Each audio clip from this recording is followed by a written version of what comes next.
You guys aren't going to believe this, but I awakened an S-class ability. I can generate infinite mana. I'm going to become incredible, and all the girls will fall at my feet. But at the start of my story, that's not what happened. Everyone looked down on me because my magic was only useful for mages and healers. I was just a low-level hunter, level 29, so in battles I could only stand by and watch. I was only useful when the team's mages ran out of mana. Then I'd step up to recharge them. With my help, the mage would be back at full mana and launch a full-power attack, successfully defeating the boss. But no one ever thanked me. They just treated me like a tool. My leader told me I didn't contribute much today, so I should help collect the useful parts from the boss. I felt wronged, but I had no choice but to obey. Isn't that guy part of the combat team? Why does he have to do logistics work too? A nearby teammate scoffed. I heard he only has one ability, infinite mana generation. Even though it's an S-class skill, it's useless. Healers can recharge mana on their own. He just makes it go faster. Its effects only show up in situations like today's boss fight, where huge amounts of magic are needed. When hunting regular monsters, it's basically useless. Even though he's been a hunter for 5 years, he still isn't level 30. I could only silently endure their voices cracking jokes about me. Just you wait, I thought. As soon as I reached level 30, everything would be different. Back at the Great Sage Guild headquarters, I heard the news I least wanted to hear. Sano, they told me. No one is willing to team up with you anymore. And since you're only level 29, it's impossible for you to clear dungeons alone. So after some discussion, we decided to transfer you to the business department, where you can make full use of your skills. If I couldn't even clear dungeons, what was all my effort for? In the end, I chose to leave. However, what everyone didn't know was that my ability was actually more than just infinite magic generation. Surprisingly, my skill had awakened even before I became a hunter. As soon as the skill activated,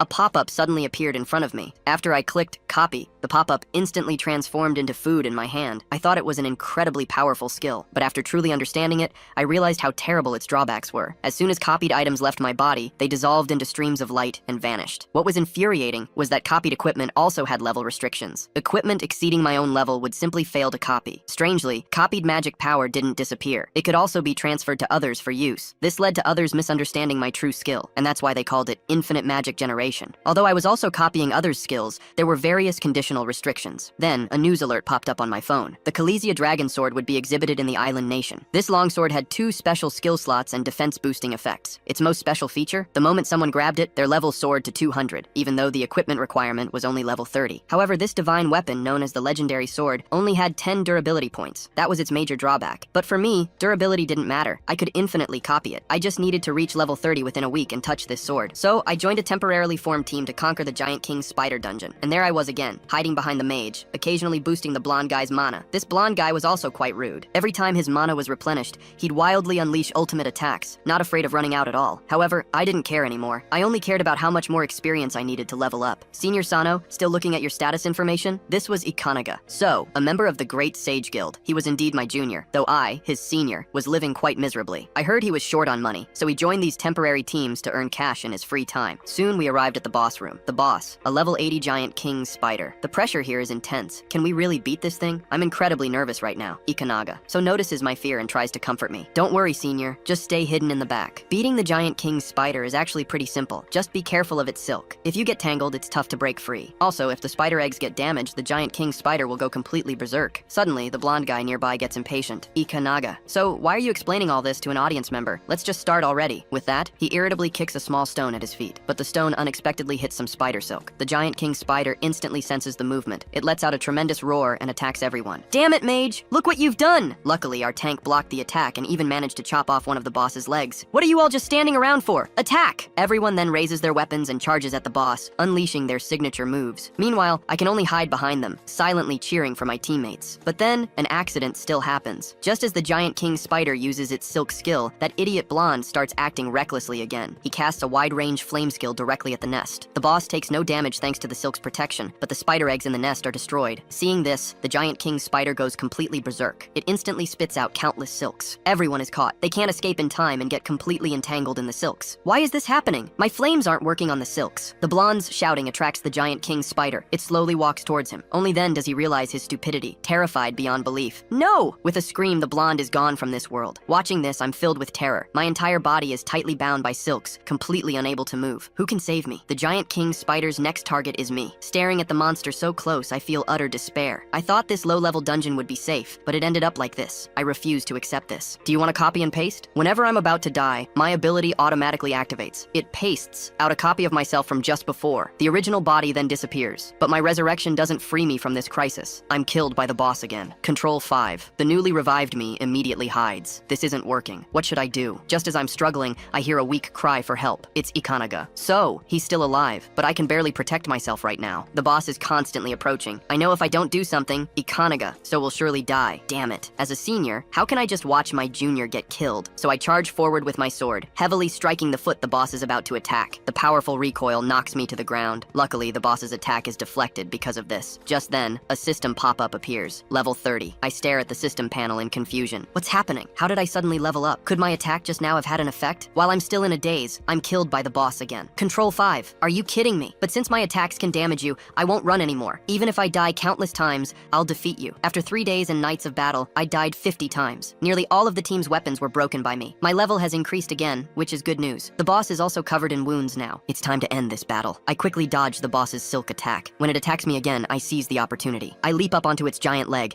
then raise my sword high and lunge. Die! I use all my strength to slash at the boss's head, but my sword actually breaks. This is what you get with cheap copied goods. So unreliable. I lose my balance and fall heavily to the ground. The boss roars at me. As I prepare to face death again, a miracle happens. The spot I just struck suddenly shows cracks. These quickly spread throughout its entire body. With an explosion, the boss shatters into countless pieces. At this moment, Sano lies powerlessly on the ground, breathing heavily. Ha ha ha ha, I think. I finally did it. Then, numerous level-up notification windows pop up. Congratulations on obtaining the Giant King Spider's reward. After resting, I carry Ikanagasu and prepare to leave this dungeon. But then we're hit by a sudden attack. I look ahead in terror. Numerous level 30 spider offspring are emerging. Damn it, I think. I'm fine, but Ikanagasu is still here. Against so many spiders, all I can do is use my body to protect him. Just as these little spiders pounce, a miracle happens. The front spider is cut in half, and a figure suddenly appears before me. Countless spiders rush toward it, but the mysterious person simply raises their weapon. A terrifying hellfire instantly burns all the spiders to ashes. Hellfire is the highest level of fire magic. Only a handful of people worldwide can use it. If I remember correctly, there's only one user in the island nation. The magic swordsman who uses the witch's blade? The island nation's 5th ranked hunter? Is it Hunter Nanesi? Are you two the only survivors? She asks, looking at the bodies scattered on the ground, all of them high-level hunters. Low-level Sano not only survived the boss room, but also saved a teammate. Nanesi has to start wondering what exactly happened here. How did you manage this? She asks, back at the Island Nation Hunter Association headquarters. Unexpectedly, Hunter Nanesi is also the director of Dungeon Immigration Management. After a few simple inquiries, Nanesi says, "This is the Giant King Spider's spider silk." She adds, "Along with other gains from this dungeon, I'll give them to you later. If there's nothing else, you can go." I can hardly believe it's that simple. My team was unregistered, which constitutes illegal dungeon conquest. Can I really just leave like this? Such things happen every day, she explains. Many unregistered teams cause casualties by going into dungeons without permission, all for their own interests. The association has actually tacitly accepted this behavior. Getting this answer, I breathe a sigh of relief and get up to leave. Nanesi picks up the spider silk and calls after me. "You seem to have forgotten this." "No need," I say. "Please pass this and any other gains to my junior." After saying this, I close the door and walk out. Looking at the spider silk in her hand, Nanesi is puzzled. What exactly is this guy hiding? Walking out the door, I can't hold back anymore. I smirk with a triumphant smile. Great, I think. I succeeded. Spider silk. And I now have an infinite supply. The Giant King Spider's spider silk. It can shoot silks like the Giant King Spider, has strong adhesiveness, and a usage level of 40. What the hell is this? I wonder. After finally killing the boss, I get such an item. I'll copy it first. But the moment I touched it, the spider silk vanished right before my eyes. I was completely confused. What just happened? The system notified me. Giant King Spider's spider silk absorbed by current skill. Control V ability value increased. I stared in surprise at the text in the system pop-up. My control skill allowed me to copy controlled objects. Control V let me paste them. My skill, now at level 1, had 3 options. This was incredible. I never expected my skill could level up. I immediately clicked on the 3 new skill options for Control C. A new pop-up appeared. Option 1 let me paste copied objects and maintain them for a desired duration. Option 2 allowed me to stitch any objects together within a specific time frame. And Option 3 offered the ability to untangle the Giant King Spider's silk. This evolved skill was a huge surprise. Now, copied objects wouldn't immediately disappear, even if they left my body. First, I decided to try copying the spider silk for 1 minute. Sure enough, it didn't vanish after leaving my hand. After waiting exactly 1 minute, the spider silk disappeared right on schedule. I was going to be rich. If I set the duration to 1,000 or even 10,000 years,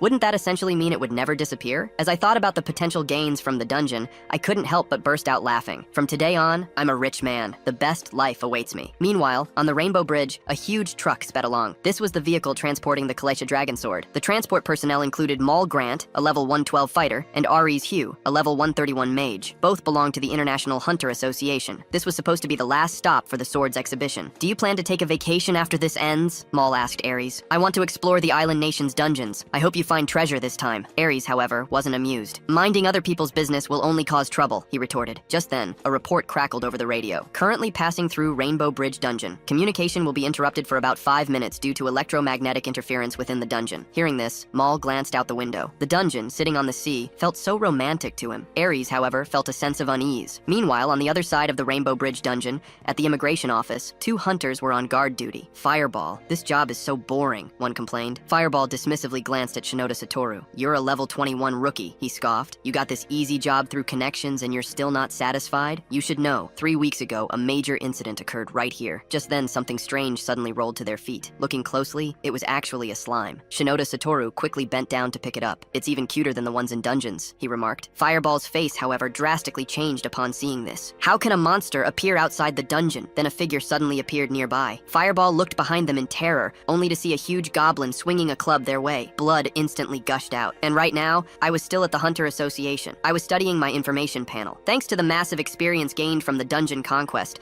I was now almost level 50. Once I hit level 50, I'd be able to team up and conquer ultimate dungeons. Just as I was smugly preparing to use my ability to make some serious money, a group of hunters rushed past me. From their hurried conversation, I quickly gathered that the Rainbow Bridge dungeon was experiencing anomalies and was currently on red alert. What's more, the truck carrying the Kalisha Dragon Sword was on the bridge. Are you kidding me? The Kalisha Dragon Sword is actually there? I thought, stunned. On the roof of the Hunter Association, several aircraft were already on standby. Hunters from the association had all gathered, preparing to provide support. Then, Hunter Nanai steps forward. She announces that the mission's priority is rescuing citizens, and protecting the Kalisha Dragon Sword is only secondary. Just as Nanai prepares to board her aircraft, she spots some commotion in the distance. Looking closer, she realizes it's me, shamelessly trying to follow along. I call out to Hunter Nanai, please let me come along too. I want to save more people, and I can help guide and evacuate citizens. Nanai is surprised to see me. She remembers how I mysteriously survived before, and how I helped her junior, so she agrees to take me along. From other hunters, I learned that the Rainbow Bridge dungeon seems somewhat strange. They had just quelled unrest there 3 weeks ago, and now anomalies are occurring again. Honestly, nothing in this world is surprising anymore. Even collapsed dungeons can collapse again, and each time we have to stop it. We need to prevent the tragedy of 15 years ago from repeating. Back then, global disasters occurred simultaneously. National-level disaster dungeons all collapsed. If monsters aren't properly subjugated, dungeons will collapse due to saturation. During that time, many monsters rushed out of the dungeons and into cities. Massive numbers of citizens were attacked, and cities instantly became hell. I was a survivor of that disaster, but I lost both of my parents. It was then that an otherworldly being appeared before me. It placed the curse of copy-paste skills on me. The being said the curse was a gift, but it came with a 20-year limit. I just don't know if this limit refers to the skill's duration or my lifespan. There are still 5 years left until this deadline. If that being's appearance was tied to the global catastrophe, then that means disaster will come again in 5 years, along with its reappearance. Now I've found a way to become stronger. If I can become the strongest hunter, I can prevent the next global disaster and lift this curse on myself. Right now, the Rainbow Bridge is in complete chaos. Explosions can be heard from time to time. Shinoda Satoru watches helplessly as numerous monsters attack citizens. There are just too many enemies. We definitely need more hunters. Then, a goblin attacks from behind. Shinoda Satoru turns and swings his sword, dealing with it. But just as he finishes, another goblin comes from behind with a sneak attack. Fortunately, someone saves him. It's Fireball from before. Thank you, Shinoda says. He adds, you saved me twice today. If you hadn't tackled me earlier, I would have died. However, the other party seems to look down on Shinoda Satoru, clearly thinking he only got in through connections. But Shinoda Satoru silently determines in his heart, Senior, no matter what, I will repay you. Fireball says, we need to get from here to the bridgehead. Quickly rendezvous with the rescue team. Meanwhile, in the center of the Rainbow Bridge, a giant beast is attacking the transport truck. It's actually a level 190 giant bear. One hunter asks, Ares, is this truck really okay? Another replies, Maul, I understand your anxiety. He continues, don't worry, my protection magic is the highest level. Even a level 400 monster can't break my defense. However, an anomaly suddenly occurs. The entire bridge shakes and sways violently. Everyone looks at this scene in disbelief. Even the strongest defenses are useless against this. Just then, the Hunter Association's support aircraft finally arrived. This shouldn't be happening. It's the Rainbow Bridge dungeon's ultimate boss. A massive, dragon-like monster suddenly emerges from the sea. All units prepare to attack. The next second, the boss breathes dragon fire directly at the bridge. The attack instantly engulfs everything nearby. A huge section of the Rainbow Bridge vanishes, leaving only the boss floating on the sea. From the aircraft, I watch this scene unfold in terror. The boss seems to notice us overhead. It opens its mouth wide, clearly preparing another attack. Another massive dragon's breath shoots out. Moments later, the aircraft explodes. Everyone quickly jumps off to avoid the blast. With the dungeon boss's sudden appearance, plans change immediately. All association hunters are now preparing to take down the boss. They quickly gather their forces. Nanai then activates her magic, with hellfire continuously pouring from her sword. With a loud shout, countless hellfire blasts shoot from the blade,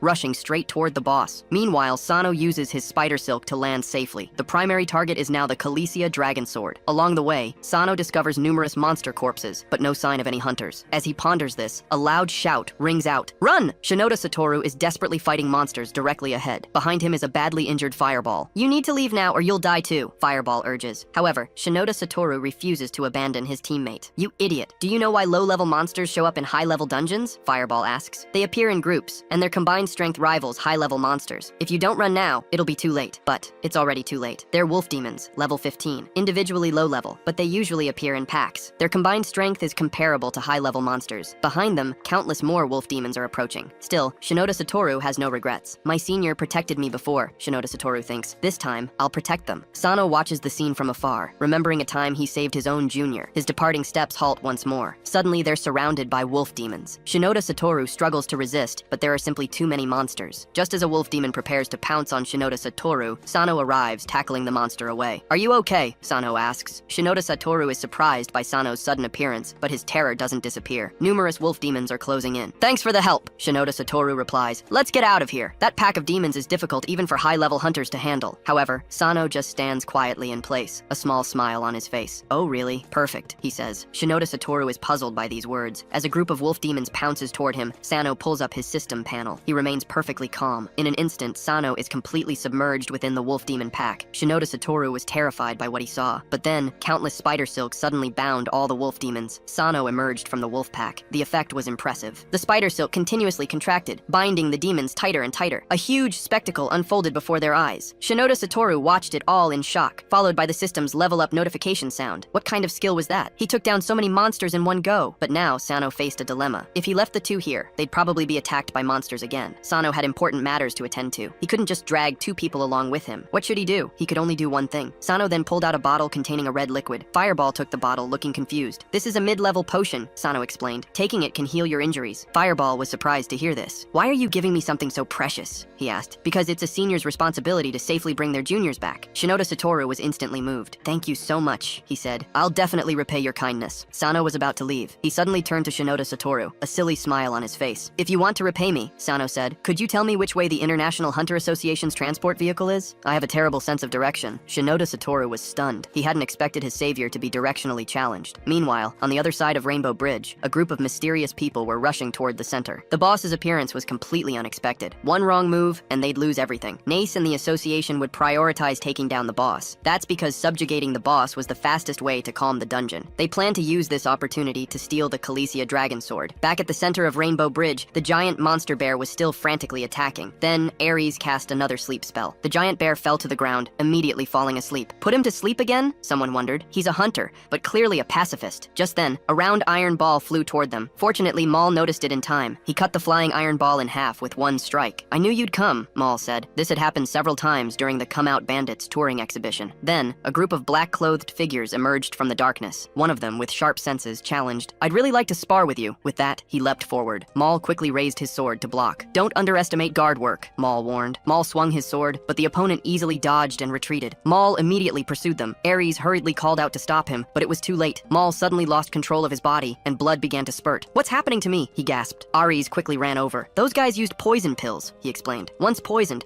they block magical power absorption in the body. Poison pills were clearly items banned by the International Hunter Association. Even the usually calm Ares couldn't help but rage. I'll make you regret this, he declares. Magic activates in his hand, but it causes no damage at all. The person in black mocks him. A mage who can't use magic should just die. As he says this, a large fireball gathers in his hand. Just as he's about to fire, the black-clad person's head is ripped clean off. The attacker? It's actually the giant bear. It turns out the mage's earlier spell awakened this monster. The people in black look tiny compared to the giant bear. With a thunderous roar, the giant bear wipes out all the remaining black-clad individuals. Seeing this, their leader immediately flees. Miscalculation, he thinks. Better retreat this time. The giant bear, having dealt with the black-clad group, slowly approaches Ares and Maul. Can you make him sleep again? Ares asks. No, Maul replies. Now I'm also affected by toxins, blocking my magical power. I knew your pacifism would get you in trouble someday, Ares says. I just didn't expect it to be today. Yes, Maul agrees, but you're different. With that, he charges forward. A magic circle unfolds in his hand. Seeing this, Maul shouts loudly, come back, you'll die! He then coughs up a mouthful of blood. Forcibly channeling magic to break through the toxins causes him unbearable pain. He wonders, is it still no good? By the time he reaches the giant bear's feet, his magic is completely exhausted. What awaits him are the giant bear's sharp claws. Maul, I'm sorry, he whispers. Just as the giant bear's claws lash out, countless spider silks appear before Ares. They instantly bind the attacking claws, then wrap around the monster's entire body. The giant bear struggles relentlessly, but it's no use. It's quickly bound like a giant dumpling, then stops moving. Ares stares at this scene in utter disbelief. This is Sano's masterpiece. Sano's group of 3 had just arrived, and they hadn't expected their plan to actually work so smoothly. Ares and Maul are immediately wary of Sano's group. They suspect these are just more bandits here to steal the sword. No matter how Sano tries to explain, Ares and Maul don't believe him. It's not until Shinoda Satoru shows his ID that they start to listen. We are hunters from the Island Nation Hunter Association, he explains. We're responsible for managing the Rainbow Bridge dungeon entry and exit. Seeing their change of heart, Sano then offers more help. Anyway, heal your injuries first, he says, taking out 2 mid-level healing potions. Only then do Ares and Maul finally lower their guard. Just then, several aircraft fly overhead. Great, someone exclaims. New support teams have arrived. We're finally saved. Meanwhile, Hunter Nennis is still locked in battle with the dungeon boss. Just then, the boss enters its 3rd phase. Hunter Nennis immediately stops attacking. Watch out for the wide-range shockwave, he warns. Our reinforcements have arrived. We must buy time for citizen evacuation. Can the dungeon collapse be stopped like this? Hunter Nennis, long time no see. The newcomer is Shirosaki Masato, a level 503 dark mage. Hunter Nennis looks back in surprise. How are you here? He asks. Shirosaki doesn't intend to explain. He just raises his magic staff. Magic activate. A huge magic circle then appears before the boss. Seeing this, Nennis immediately tells him to stop. If that magic can't defeat him, the consequences will be unthinkable, Nennis warns. However, Shirosaki has no intention of stopping. If you worry about these small things, nothing can be accomplished, Shirosaki retorts. Leave it to me this time. He then shouts, Dark lightning! Immediately, the boss is engulfed by terrifying black lightning, screaming in pain. Seeing this, Nennis quickly shouts, Everyone, run! The boss's massive body falls. The impact makes the Rainbow Bridge sway violently from side to side. After all the chaos, the bridge is utterly devastated. Sano is grateful to have survived. I thought I was going to die again, he thinks, looking down at the broken bridge below. Thankfully, everyone is okay, and the transport vehicle is safe. However, Sano is startled when he looks to the other side. A row of sharp, giant teeth suddenly appears. Sano is immediately too scared to make a sound, worried that any movement might wake this monster. Just then, Shirosaki flies over. Sano is surprised to see the emblem on his chest. It's the Future Guild, ranked 3rd in the Island Nation. Shirosaki notices the giant bear tied up nearby. He lightly touches the spider silk binding it. The entire silk immediately begins to crack. Even the giant bear itself is torn into countless pieces. Sano is shocked beyond belief by this scene. Then, he's drawn by the sound of a system notification. Massive level-up prompts appear before Sano, but there's no item reward for killing the giant bear. Shirosaki, standing nearby, also hears the level-up notification. These spider silks were actually made by you, kid, he says. I accidentally took the giant bear's reward. Take it back. I don't like stealing from others. Just then, an ace hunter arrives. She's very surprised to see Sano. We need to leave now, she immediately says. If that guy wakes up, he'll immediately go berserk and launch wide-range attacks, she explains. Sano asks in confusion, why not defeat him while he's down? Unfortunately, that's impossible, she replies. High-level bosses have multiple phases. Raids must be conducted phase by phase. According to the boss's abilities, when its health drops to 1/3, it will use its ultimate skill. Whether it's berserking or area attacks, they're all full range. Right now, we're just entering the 3rd phase. The boss will have a barrier protecting itself. It continuously absorbs surrounding magic power, making any attacks during this period ineffective. Just then, the boss's eyes suddenly open. It opens its mouth wide, roaring in fury. It has awakened even earlier than expected. Shirosaki turns to look at Sano. Farewell, don't blame me if you die, Shirosaki says. After that, he rushes toward the boss with Nanase. They immediately engage in fierce battle once again. Sano immediately moves to rescue everyone. Everyone, the situation is urgent now, he shouts. The boss has entered its 3rd phase and is about to launch a wide-range attack. But we no longer have time to escape from here, he adds. Everyone is shocked to hear this, so I must immediately obtain the Kalesia Dragon Sword to defeat the boss. I promise to return it afterward, Sano assures them. However, Morgan doesn't believe such nonsense at all. Although you've saved us twice with your low-level hunter status, even if you got that sword, you couldn't possibly defeat this ultimate boss. Moreover, that sword can't be used many times in its current state, Morgan continues. Sano asks, so it still won't work? Just then, Ares speaks up. We need a large amount of magic power to unlock the trailer's seal, he explains. However, we currently can't absorb any magic power due to the bandits' toxins. This is perfect, I said. I'm known as the mobile magic charging station in this dungeon because I have an infinite magic generation skill. The moment my ability activated, Ares was instantly filled with magic power. The seal on the transport vehicle broke immediately. Seeing this, Sano immediately jumped inside. I'll definitely keep my promise to protect all of you. Ares asked, why would you do this? It's okay, someone replied. He only restrained the giant bear earlier. He didn't kill it. Is that what moved you? Someone else wondered. Women truly are incomprehensible creatures. After jumping onto the transport vehicle,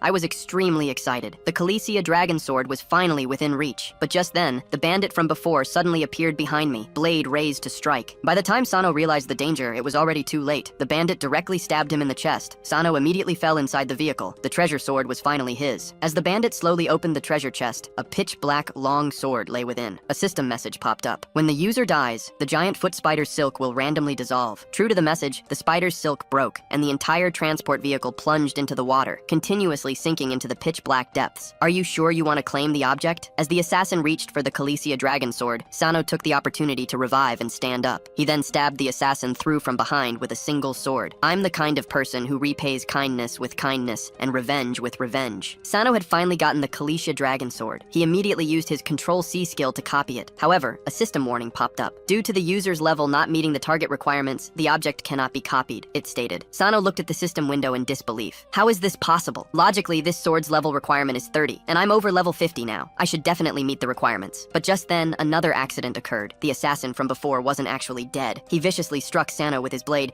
sending blood spattering. I almost brought shame to the Blood Tower Guild's assassins. If I didn't have healing skills, I would have died long ago. The sword fell back into my hands. Unfortunately, I'm the type who forgets kindness but returns revenge tenfold. This time you won't have another chance, he said, thrusting his sword towards Sano. Damn it, I've come so far, Sano thought. Suddenly, the Calicia dragon sword fused with its user. It began copying the sword's value absorption ability. Absorption? What is this thing? Sano wondered. However, the system notification wasn't finished yet. It continued. Copying Calicia dragon sword's level and absorbing. Copying Calicia dragon sword's passive skill. 35% defense increase. Absorbing. Copying Calicia dragon sword's unique skill. 1. Vampirism. Absorbing. Copying Calicia dragon sword's unique skill and 2. Berserking. Absorbing. All abilities of the Calicia dragon sword were completely absorbed. A new notification appeared. When the user's health drops below 25%, the Calicia dragon sword's protection mode is triggered. Unique skill 2. Berserking will be forcibly executed. At this moment, the Rainbow Bridge boss was about to unleash its ultimate skill. Its wide area attack began. The situation looked dire, but just then, a massive energy burst from the seabed. It directly pierced through the boss's entire body. Shirosaki and Inasa Hunter stared at the scene in disbelief. A system message flashed. Boss defeated successfully. Dungeon cleared. Later, the Island Nation Hunter Association reported, this afternoon at 4 p.m., the Rainbow Bridge dungeon outbreak caused major casualties and disasters. Thanks to the Hunter's assistance, the dungeon was quickly pacified. The president immediately cut off the video. He told everyone, stop making those expressions. Takuchi asked, didn't we successfully kill the boss this time? Shinoda then interjected, but I heard the Rainbow Bridge dungeon was just pacified 3 months ago. He added, even if it was pacified, it's possible for it to erupt again. Someone barked, shut up all of you! How exactly are you managing things? Dungeons keep erupting consecutively in such a short time. Nain, a hunter sitting to the side, had no interest in these arguments. However, trouble soon found her. Another voice pressed, what I want to know is this. Ultimate bosses usually need over 5 months to recover, right? Did Nain lie earlier? 3 months ago there was no successful strategy to defeat it at all. Nain, who wanted no part of their squabbling, grew furious as they started pointing fingers at her. With a loud slap, she shattered the conference table with one palm. Just as conflict was about to erupt, the Hunter Association president immediately stepped forward to mediate. My staff was rude, he stated. I apologize on his behalf. He then warned, acting like this can get you killed. But seeing that the others wouldn't back down, Nene finally spoke. As they say, she began, hearing is believing, but seeing is truth. No matter what I say, you won't believe me. That shockwave just now was the reward from defeating the Rainbow Bridge boss 3 months ago. If you don't believe me, you can ask the person next to me, Nene continued. Also, I'll take responsibility for investigating the cause of this outbreak, and will hold the negligent guild responsible this time. Just then, Moore and Ares walked in. We're from the International Hunter Association, Moore announced. We're here with an important announcement. The Calicia dragon sword has been stolen. Please prioritize assisting us in recovering the sword. A voice from the room questioned, wait, I heard that you unlocked the transport vehicle's seal yourselves when you were attacked. Moore replied, that's because we accepted your request for a hunter's assistance. Shinoda Satoru from a major guild and Sano from the Hunter Association were present at the time. Everyone was shocked to hear this. President Fuwa quickly pulled out his phone to search, but found no information about Sano. Only Nane knew Sano's true identity. Did Sano really steal the sword? Of course not. The Calicia dragon sword had already been taken by the assassin. He had handed it over to the mastermind, Kurosaki. Just holding the sword boosts one's level by 200%. The longsword identifies users through runes on the handle. To Kurosaki, spending hundreds of millions to cause the dungeon outbreak was still worth it. Just as the assassin reached for his payment, Kurosaki killed him. The fewer people who know secrets, the better. The Calicia dragon sword's durability decreased by 2 points, leaving 8 points remaining. Kurosaki looked at the sword in his hand and smiled. It wouldn't be any fun if it broke before he could get it repaired. Suddenly, Sano woke from his nightmare with a start. The mark on his neck emitted a pale blue light. This hourglass countdown is acting up again, Sano cursed. Seeing Sano wake up, Shinoda Satoru was overjoyed. I was so afraid you'd never wake up, senior, he exclaimed. Don't look at that guy like that. He actually saved you. He mobilized many hunters from the Great Sage Guild to find you. They finally found you unconscious on a beach. Oh right, you probably don't know this yet. Shinoda Satoru is actually the son of Great Sage Guild President Shinoda Shiro. No way. In the Hunter Association president's office, a question was asked. Did you really witness Hunter Sano's death personally? The reply, yes, we saw it with our own eyes. Now that he's come back to life, aren't you surprised? The response was calm. I've seen stranger things since becoming a hunter. Please assign several high-level hunters to help us track the sword. Then have Hunter Nanais coordinate with you on this operation. Not just anyone can use the Calicia Dragon Sword. It has runes carved into it that can determine the user's level. I can sense and track these runes, and I felt it being used about an hour ago. Before it was stolen, its durability was 10. Now the durability has decreased. We must find it before it disappears completely. 15 years ago, after the Great Disaster, Ari's mother suddenly vanished. The Calicia Dragon Sword is the only clue. It's actually a relic belonging to Ari's mother. This is all the information Nanais has investigated so far. However, Nanais is certain that Moore and Ares are definitely hiding some secrets. Even Hunter Sano seems to be concealing something. At this moment, Shinoda Shiro suddenly approached Nanase. Planning to come back? Shiro asked. The major guilds would welcome you back anytime. Nanase replied. Major guilds should establish proper management companies, not just focus on making money from dungeons. Look at today's Rainbow Bridge outbreak incident. Once I discover it was caused by management negligence, I'll hold them accountable. Shiro asked, is that your reason for not coming back? Nanase replied, the association still has many matters that need my attention, father. Shiro sighed. Fine. My daughter has grown up and has things she wants to do. Meanwhile, at Central Hospital, Sano sat alone on the rooftop, checking his information panel. Sano's information panel showed level 76, plus 200 bonus levels, skill proficiency level 2, profession proficiency level 9. He thought, although I couldn't copy the Calicia Dragon Sword itself, all its abilities seem to have been absorbed by me. Berserking, especially, is incredibly powerful. He reviewed Berserking's details. All users' ability values in level double. Duration, 1 minute. Cooldown, 1 day. The activation condition was forcibly activated when user's health is below 25%. He remembered it even directly killed a boss over level 400 back then. The boss was successfully defeated. He obtained the dungeon clearing reward. He also got the boss skill Shockwave, and his Control C skill evolved. The Shockwave skill was absorbed and converted into 2 new skills, Inherent Vibration and Inherent Wave. His Giant Foot Spider skill also upgraded to level 2. Now, when using Giant Foot Spider, he could simultaneously use Inherent Wave and Vampirism. My copy-paste skill has evolved to absorb and fuse, he thought. This is amazing. In the elevator, Sano was laughing to himself. A little girl nearby wondered, is something wrong with that, uncle? Sano, meanwhile, was thinking, I just tested Inherent Vibration, it's incredibly powerful. As he thought this, Sano couldn't help but flash a sinister smile, making the other people in the elevator tremble with fear. The little girl whispered, Uncle looks so scary when he's having an episode. Just as Sano was stepping out of the elevator, a familiar voice caught his attention. I'm so glad you're okay. Then he heard, didn't I tell you to run away immediately when there's danger? Sano quietly approached nearby, wondering who Hunter Nanais was visiting at the hospital. Sister, I'm sorry for making you worry, a voice said. Nanais and Shinoda Satoru are actually siblings? Sano's jaw dropped in shock. After the siblings chatted for a few moments, Hunter Nanais began asking about Sano's whereabouts. Hearing this from a distance, Sano immediately hid. Did they discover I impersonated the Hunter Association to steal the sword? He thought. I need to sneak away before anyone notices. However, he was caught red-handed by Moore. Thief, where are you running? Moore demanded. Sano thought. Looks like there's no escape. Moore grabbed Sano's collar forcefully, slamming him hard against the wall. You actually dared to lie about being from the Hunter Association? Moore didn't believe Sano, no matter how he explained. We clearly saw you get killed, but now you're alive and kicking. How can you say you're not with those bandits? With that, Moore drew his longsword, preparing to use a special technique. Ares quickly stepped forward to stop him. However, Moore had completely lost his temper, raising his sword to stab at Sano. Just as the blade was about to hit Sano, his Inherent Vibration skill activated. Light burst from Sano's fingertips. The moment it touched the blade, Moore's longsword shattered like glass. Moore stared in disbelief, watching his weapon instantly break apart. At that moment, the siblings were drawn by the commotion and witnessed the entire scene. That was the Rainbow Bridge boss's shockwave skill just now, they realized. Could he be the one who killed the boss? 15 years ago, disasters simultaneously struck worldwide. Large numbers of monsters burst out of dungeons, pouring into cities. Many citizens were attacked, and cities instantly turned into hell. Amidst the ruins, Arita encountered an interdimensional being, which granted her a special ability. Initially, Arita thought her awakening as a hunter had simply given her a rather unique skill. Her skill worked just like a computer operation, allowing her to restore any object to its original state. This could range from healing wounds to mending broken items. Arita used this ability to restore many scraps, earning some money. Occasionally, she even acted as a healer, helping people recover from injuries. However, she wasn't satisfied with her earning speed. I need money, she thought. I need lots of money. Her parents had fallen into a coma during the Great Disaster. Arita tried to use her skill to restore them to their previous state,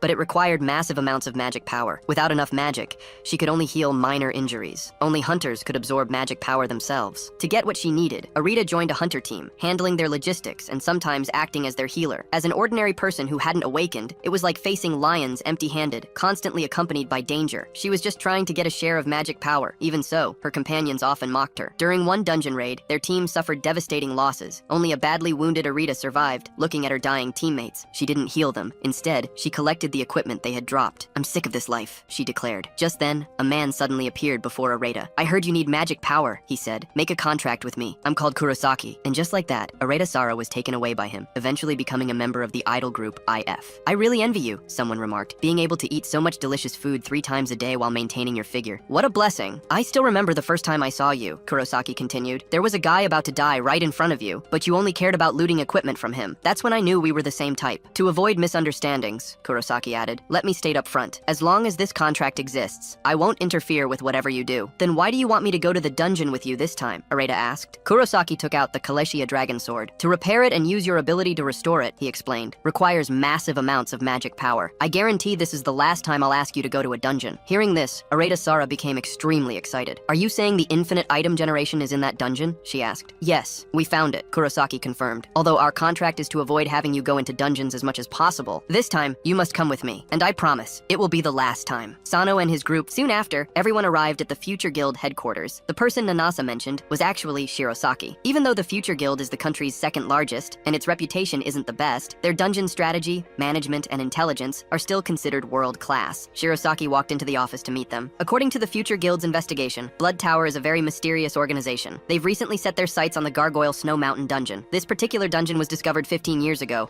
and has never been successfully cleared. Data shows it ranks as the most troublesome dungeon, with only 2 strategy groups and 1 collection group ever having attempted it. Plus, there's a hidden boss, the Giant Gargoyle. Defeating this boss reportedly gives a hidden reward called the Giant's Heart, also known as Infinite Generation. Infinite Generation? While I don't need it, it's certainly a powerful item. But what does this have to do with the Kaleshia dragon sword? Are they planning to use the sword to defeat the dungeon boss? To clear this dungeon, they're secretly recruiting on the Dark Silk. Their ad reads, recruiting Gargoyle Snow Mountain Strategy Group, 30 members, level 90 and above. The recruiter is the Blood Tower Guild. Their behavior is extremely vile. They frequently assassinate dungeon expedition teams in secret and plunder items. This guild is truly steeped in darkness. At that moment, Nanasa stepped forward and asked, since you already have this Giant's Heart project, are you planning to form a team to clear Gargoyle Snow Mountain yourself? We must go immediately. Shirosaki, do you have a strategy group that can be mobilized right away? Shirosaki grumbled to himself. Damn it, how did I get dragged along by that woman? Despite his reluctance, he brought his strategy group to the Snow Mountain, which of course included Sano and the others. Inside Gargoyle Snow Mountain, they encountered rock giants. These monsters were level 40 with low attack power, but their numbers were huge. Even though they weren't high level, they could respawn infinitely as long as their cores remained intact, making them extremely troublesome. I really didn't want to come to this hellish place, Shirosaki muttered. He raised the magic staff in his hand, and immediately, large numbers of gargoyles took flight. As his dark magic activated,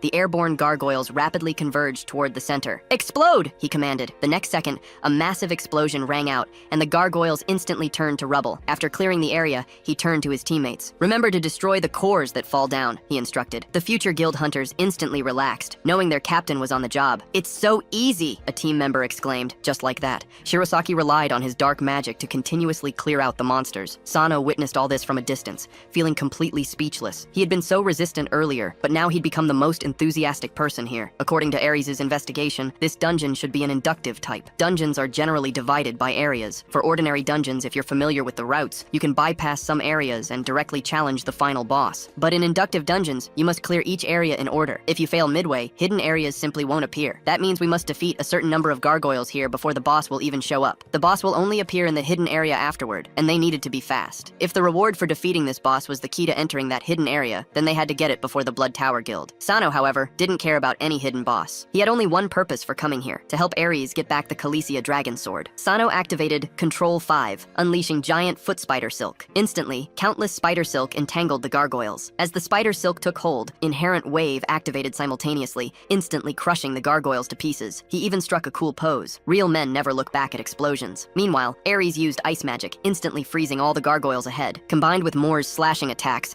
they easily defeated these monsters. Still, the gargoyles were proving to be really troublesome. Still, several hunters couldn't keep up and took heavy hits. Fortunately, Nanai's arrived just in time. She slashed off a gargoyle's arm with one strike, then raised her palm to charge up, hitting it with a shockwave. This instantly blasted the monster to powder. Nanai's then turned to ask if the hunters were injured. But then, she spotted a familiar face in the crowd. Shinoda Satoru, what are you doing here? It was her younger brother, Shinoda Satoru. He immediately retorted, why can't I be here? I'm an official member, here to support Sano-senpai. Nanai's shot back, what kind of nonsense is that? It turned out that when Sano requested to plan the dungeon run, Shinoda Satoru had thrown a tantrum to come along. He'd cried, I don't care, I want to go too. Shinoda continued, what if Sano-senpai gets lost by himself again? I can help guide him. Sano was pretty helpless against this and finally agreed. But there's one condition, Sano said. You can only come as a member of my team. Hearing this, Nanais felt a headache coming on. What are two low-level hunters doing? Forming a rookie team like that, she wondered. However, Shinoda Satoru immediately jumped to Sano's defense. Don't underestimate Sano-senpai, Shinoda insisted. I personally witnessed Sano-senpai cut the Rainbow Bridge dungeon boss in half. Recalling the various signs from these past few days, Nanai's admitted this was indeed possible, but she still wondered, how exactly did he do it? Meanwhile, on the other side of the dungeon, the Blood Tower Guild was also quickly clearing out gargoyles. Kurosaki and Arita Sara were leisurely resting near a cave entrance. Kurosaki commented, "We don't need to participate in this kind of mob clearing. We just use stealth skills to hide among the strategy group." Arita Sara replied, "While stealth skills are convenient, we have to be careful of high-level hunters. Their perception is often very sharp." Kurosaki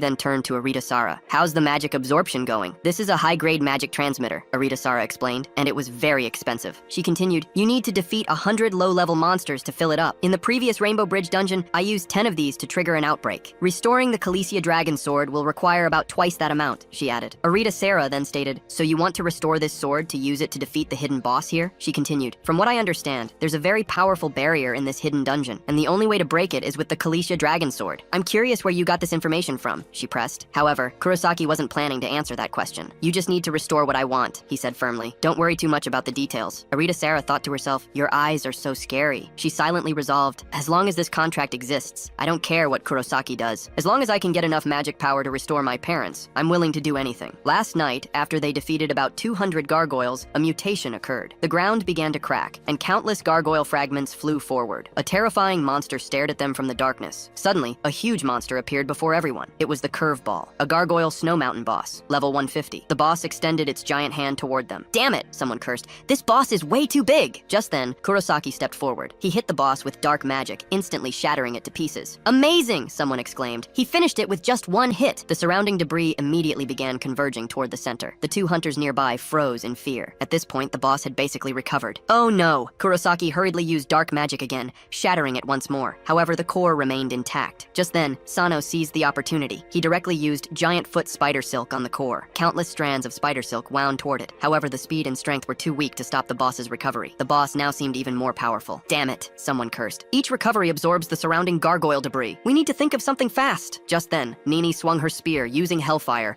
and charged straight at the boss. However, it had no effect whatsoever. "Damn it. We can't melt its core. I knew it. Don't let this boss fool you. It acts all high and mighty. In fact, the middle boss is still the most troublesome part of this entire dungeon raid. You trigger its appearance by defeating a certain number of gargoyles. But here's the kicker. The boss can also repair itself using gargoyle debris. This self-repair is the terrifying aspect of these inductive dungeons. Most ordinary hunter teams would have already fled in panic, or worse, been completely wiped out. This monster can easily rival the ultimate boss of many ordinary dungeons. There are only two ways to defeat it, either destroy its core or melt all the gargoyle debris it uses to repair itself. Both options involve an enormous amount of work. After just a few strikes, Nanase was already sweating profusely. Then, the boss revived right behind her. Nanase spun around, using sheer willpower to unleash hellfire once more, completely melting the debris. Sano watched anxiously from the sidelines. Sano knew his Calicia Dragon Sword could solve this problem easily. However, using it would expose him to Ares and the others. Suddenly, Sano had an idea. He pulled an item he'd obtained earlier from his system space. The item was called the Giant Bear's Foot. It had two main skills, one to control any object for a period of time, and another to enter and damage any object. Sano immediately used Control 5 to absorb it. He gained new abilities. Skill 1 would make his spider silk much more solid when used together. Skill 2 would allow him to enter a target's body and absorb 15% of their health and magic power. Without hesitation, Sano charged toward the boss. Now, there was a chance. Meanwhile, Nanis was still desperately melting gargoyle debris. Even a powerful hunter like Nanis couldn't use hellfire indefinitely. If this kept up, she'd be in serious danger. Just as Nanis reached her limit, the boss directly extended its giant hand toward her. But at that critical moment,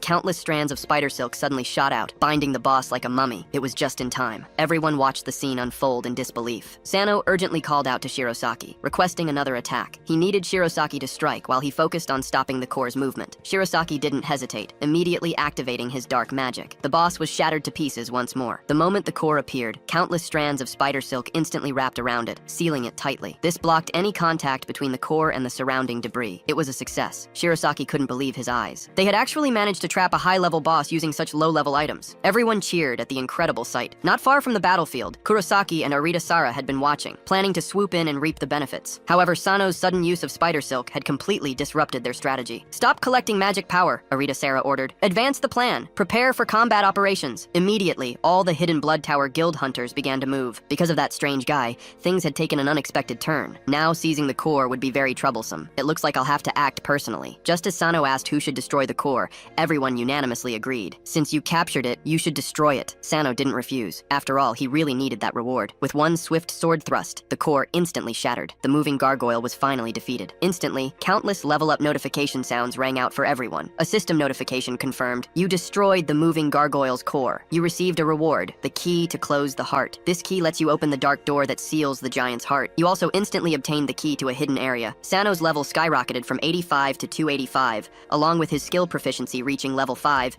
and profession proficiency hitting level 10. This is amazing, Sano thought. With the sword's effect, I'm now level 285, just 15 levels away from becoming an advanced hunter at level 300. Sano laughed triumphantly. Meanwhile, Shirasaki, watching from behind, was completely baffled. He wondered, isn't he just a level 85 rookie? What's there to be so happy about? He scoffed. Who just assisted a rookie in catching the boss? Are you kidding me? An advanced hunter like me assisting a rookie? You must be seeing things. Just then, huge black pillars suddenly erupted from the ground. Everyone looked on in confusion. More identical black pillars continued to appear all around them. The pillars were covered with mysterious runes. Everyone, get away from here quickly. But it was too late. The area surrounded by the stone pillars exploded violently. All the nearby hunters were caught in the blast. After the explosion, the future guild hunters lay severely injured. A figure emerged from the smoke and dust. The figure spoke. In this world, there's truly nothing money can't accomplish. As long as you abandon your conscience, victory becomes so simple. He then added, found you, when the figure issued a command. Dispel King Giant Foot Orb's web. The web began to dissipate. From within, Sano immediately flew out. He spotted the masked man holding the Calicia dragon sword. Sano immediately raised his sword and charged forward. Hand over the sword, he demanded. However, his attack was like an egg hitting a rock. The masked man simply remarked, you're quite clever, the masked man continued. Not only did you use the web to defeat the boss, but you also successfully withstood the explosion's impact. You've completely disrupted my plan. With that, he swung his sword down at Sano. The sword struck the ground with a vicious slash. Bastard! Stop it! Nanai screamed, watching the scene anxiously. Completely losing her reason, she raised her spear and unleashed her strongest skill, Hell's Fuse. At that moment, Ares noticed her erratic behavior and frantically tried to stop her, but it was too late. A terrifying hellfire shot straight toward Kurosaki. When the smoke cleared, everyone was shocked to see Nanai severely injured instead. Seeing this, Shirasaki anxiously shouted, quickly, use recovery skills. Ares immediately intervened. Master Shirasaki, he warned, you cannot use magic. During the explosion just now, the air was filled with toxic gas. It prevents us from properly absorbing magic power. This is the Blood Tower Guild's usual trick. Just then, black liquid began emerging from the ground. Kurosaki then reappeared in front of everyone, completely unharmed. This is impossible, someone exclaimed. It's shadow movement. That guy can actually use the highest level skill in the stealth system. Kurosaki approached the dying Sano once more. He noticed the boss key had fallen nearby. As he picked it up, the key to close the heart transferred to him. Kurosaki thought, objective achieved. However, he had no intention of leaving. He directly grabbed Sano's neck and slammed him heavily against a nearby stone pillar. This guy must die here, Kurosaki snarled. My thoughts are the same as yours. I never expected the one who stole the sword to be such scum as you. With that, he quietly activated his web skill, wrapping Kurosaki until he was completely covered. Then, using the King Giant Foot Orb's web, he triggered the giant bear chain skill. Moments later, the webs grew sharp spikes, coiling tightly until they formed a massive garlic-shaped bulb. This is the consequence of stealing my sword. But when the web dissolved, Sano was shocked. There was nothing inside. Just then, Kurosaki emerged from behind him. I was careless. This is the first time I've seen such a skill. If my shadows hadn't been inside too, I would have died. With that, he prepared to deliver a fatal blow to Sano. Do you know my nickname? Everyone used to call me the moving magic charging station. Even though this is the first time I'm using it like this, there shouldn't be any problems. Are those your last words? Goodbye then. Suddenly, Kurosaki felt endless magic power gathering within his body. He didn't know what was happening, but it felt just right. Let me end the Blood Tower Guild. Instantly, a huge orb of light condensed in the air. Kurosaki watched, confused. That's actually Kurosaki's wide area magic. Where did he get the magic power to unleash such large-scale magic? My shadow movement is being countered. Can't I escape? This is troublesome. I can only do this then. Sarah, now. Roger that. Immediately, all the boxes around Sarah opened. Countless magic power flew from the boxes, condensing into a massive orb in the air. A command echoed, restore the Gargoyle Snow Mountain maze to its initial state. Suddenly, the entire snow mountain howled with fierce winds, instantly covered in terrifying air currents. Fortunately, Kurosaki quickly activated a barrier, protecting everyone inside. Amidst the raging air currents, gargoyle debris began to gather, slowly assembling itself. They've revived again. What's going on? Has the maze been initialized? Dense swarms of gargoyles poured out once more. A massive gargoyle clenched its fist, attacking and instantly appearing before Kurosaki. Damn it! There's still poison gas here that interferes with magic power absorption. I must use a barrier to protect everyone, but if I do that, I can't deal with the gargoyles. Staying in the barrier will only lead to our doom. As Kurosaki struggled with this, Nanase stepped forward, hitting the gargoyle directly with a fierce hellfire. Kurosaki was very surprised. Hunter Nanase, how can you still use magic power? Didn't you hear what Sano just said? Moving magic charging station can infinitely generate magic power and share it with companions. This is said to be Sano's unique skill. That's impossible. Only mage-type hunters can do such things, and Sano isn't one at all. Super high-level hunters like me and Nanase need massive amounts of magic power to activate skills. And it's not just me. All members present have had their magic power instantly refilled by him. I've never heard of any skill skill that infinitely generates magic power. If it's true, then instead of searching for the giant's heart, we should just invite Sano to join our guild. I didn't expect the Blood Tower Guild could initialize mazes. That would explain why the Rainbow Bridge maze has been continuously rioting in such a short time. The question now is, how many times can they use this ability? I don't think they can use it again anytime soon. So far, we haven't discovered the hidden maze. There must be some hidden condition we don't know about. They must have done something to make the hidden maze appear with 100% probability, but it's still strange. There are definitely fewer gargoyles here now compared to the original Snow Mountain. Anyway, we need to quickly deal with these guys. Then we can catch up to the Blood Tower Guild. What about Hunter Sano, though? I really hope he survived. Meanwhile, in a corner of Snow Mountain, Sano slowly crawled out of the web ball. That damn bastard. He actually used the Kalisha Dragon Sword's ability at the very last second. Fortunately, I managed to wrap myself in webs at the crucial moment. I almost died, but thanks to him,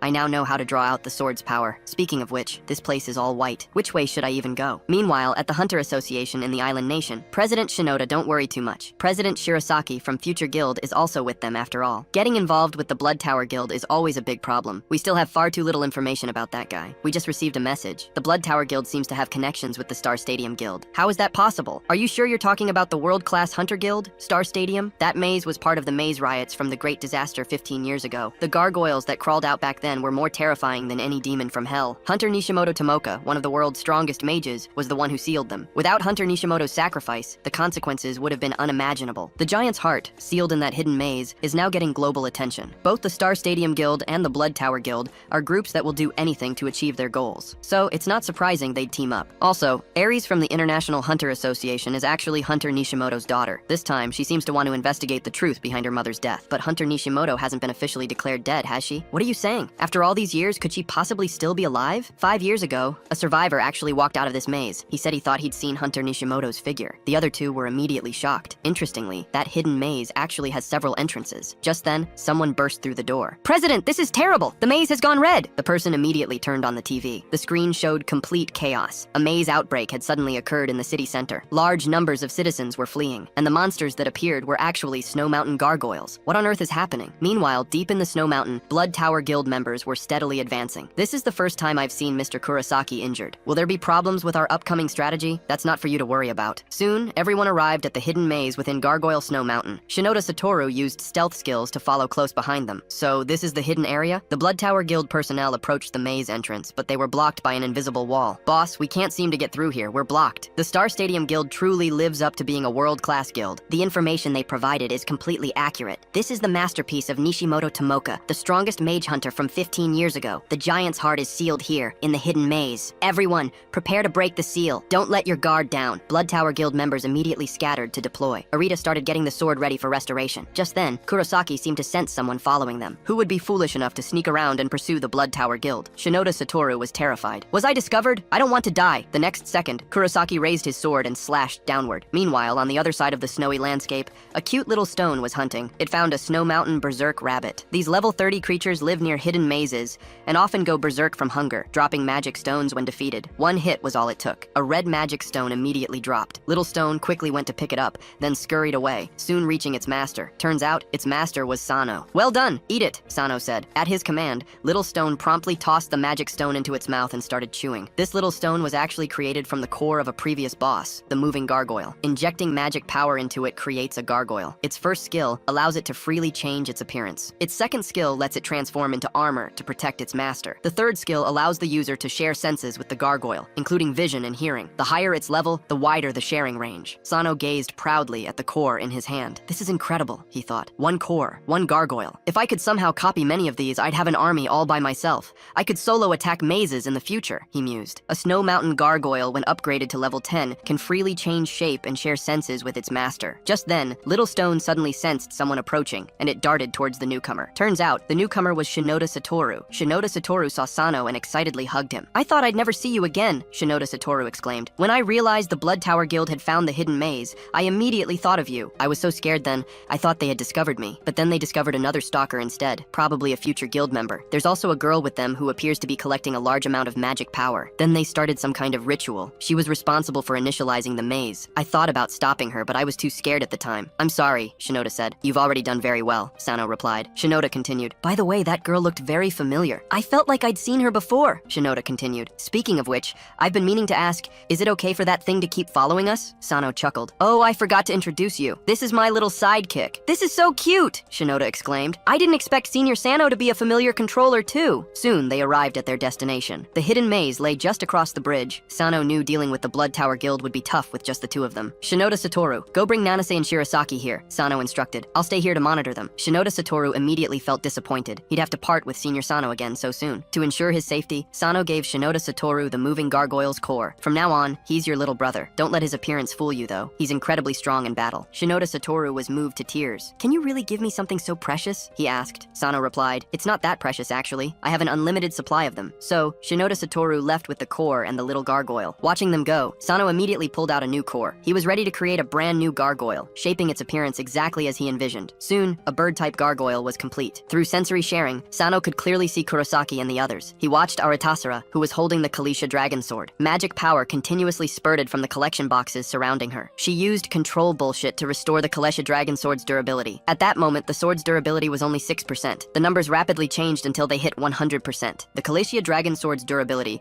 was successfully restored. However, using this skill instantly exhausted Aratasura's stamina. That's enough, Kurosaki exclaimed. He excitedly picked up the sword from the ground. Finally, I can use it to my heart's content. Sano couldn't believe what he was seeing. How did she do that? The sword's durability could actually be restored. Could she be a cursed ability user, just like him? From the information he had, her ability, control bullshit, could restore all things to their original state. Sano realized he could copy skills, but often with many limitations that made them difficult to use, even once copied. Sano looked at Aratasura and secretly made up his mind. I need to form an alliance with her first. Meanwhile, Kurosaki held the sword, preparing to destroy the seal. He slowly pierced the barrier with the sword tip. Immediately, the seal chains began to clash and rattle. The next second, a huge magic circle appeared under Kurosaki's feet. Without the information provided by the Star Stadium Guild, even with this key, we couldn't break through the barrier, Kurosaki stated. With that, he inserted the sword into the center of the magic circle. The only thing that can break this seal is this sword. This seal was Hunter Nishimoto's masterpiece, created 15 years ago. The original owner of the Kalisha dragon sword was her husband. Hunter Nishimoto had set up a barrier that only her husband's sword could break. Her husband was Frederick Shu, the world's greatest swordmaster. Kurosaki rotated the sword 90 degrees. Immediately, the magic circle began to transform. Dazzling white light continuously spread from its center. The gargoyles in the air were shattered by this immense power. They simply couldn't withstand it. Gradually, the barrier's power began to recede until it finally dissipated, revealing the true entrance to the hidden maze. The hidden maze of Gargoyle Snow Mountain had finally reappeared after 15 years. It's time to search for our true objective, Kurosaki declared, the giant's heart. Sano watched them enter, then began to struggle with a decision. Should he follow alone or wait for reinforcements? This was a big gamble. A new scene then unfolded. In the S-rank maze to the south, dismembered bodies lay everywhere. Only one man stood intact nearby. Your target was only me, wasn't it? The man on the ground asked. Why did you kill them all? The standing man replied. If I only killed you, I'd become a murderer. But if I kill everyone, the standing man continued, it'll just be considered a maze accident. The next second, the man on the ground disappeared into a pool of blood. Control A. When a skill user dies, their skill transfers to the next person who can use it. This meant the standing man obtained the other's cursed power by killing him. Immediately, he felt a sharp pain in his neck. On the man's neck, 3 hourglass marks appeared. The red one was clearly brand new. He immediately felt his newly acquired power. He used Control A select all, and blue inverted triangles instantly appeared above all the dismembered bodies at the scene. Then, Control Cut was activated, targeting them all. In the next second, a massive void ripped open in front of him, devouring everything around it. Just then, an elf man suddenly appeared behind him. It seems your skill has evolved again, the elf remarked. Instead of erasing targets one by one, its range has clearly expanded significantly. The man replied, to steal cursed skills, I have to kill the other person. This really troubles me. What frustrates me most is that even after mastering this skill, it still won't evolve. Unfortunately, this is the only way to obtain another's cursed power, unless you find Control C. We've been searching for Control C for over 10 years,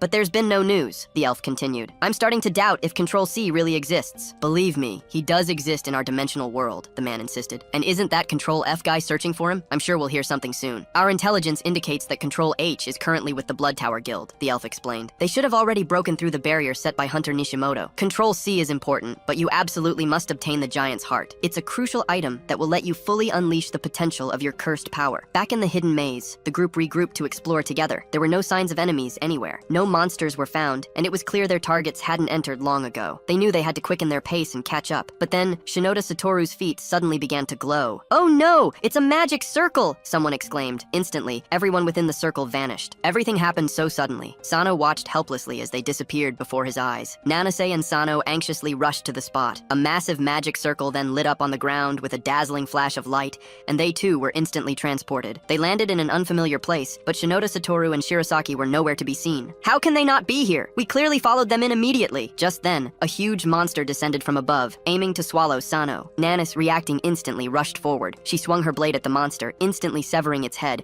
and successfully resolving the immediate crisis. Why are there dinosaur-type monsters here? I feel like we've been transported to a completely different world. This might be a multi-dimensional maze, someone suggested. That's impossible. I heard all multi-dimensional mazes were destroyed in the Great Disaster 15 years ago, another countered. But how else can you explain what's happening before us? A third asked. Teleportation magic circles are key markers of multi-dimensional mazes. They create connections between different dimensional spaces. Once a circle is activated, a door to another world opens. Could this be why Hunter Nishimoto sealed this place? They wondered. So, Shinoda Satoru and Shirosaki were very likely transported to another world. If we want to reunite with them, we must clear this maze and reach the location of the giant's heart. Then let's begin, they declared. The battle starts now. Meanwhile, in the city center outside the maze, chaos erupted. The maze had turned red, and large numbers of gargoyles were continuously destroying the urban area. Citizens began fleeing for their lives, while hunters barely managed to resist. However, as long as the gargoyles' cores remained intact, they could revive infinitely. Compounding the problem, the differing magic power densities between reality and the maze made it difficult for mages to cast large-scale spells, severely limiting their combat power. Damn that left eye, it's never around when you need it most. If we had its infinite magic power generation skill, this battle would be a piece of cake. Just as the bald warrior found himself in serious danger, a flash of sword light appeared. A blonde man sliced the gargoyle in half with a single strike. The reason? He'd overheard their conversation. He asked, "What's this infinite magic power generation you mentioned earlier?" To repay the favor, the bald warrior told the blonde man everything he knew. "I've never heard of such a skill. Could it really be him?" Suddenly, two massive sources of magic power appeared on the rooftop of the association building. It was the presidents of the island nation's two strongest guilds. A huge gargoyle was heading straight for them. "Looks like it's up to us. If we don't act now, the casualties will only get worse." Takeuchi Go immediately jumped down, activating his stone armor skill. In an instant, Takeuchi Go was covered head to toe in stone. After a loud crash, the transformed Takeuchi Go emerged from the smoke. By then, the gargoyle had already arrived, but with just one light punch, Takeuchi Go shattered it. Then he charged forward with overwhelming momentum. Shinoda Shiro also started putting in work,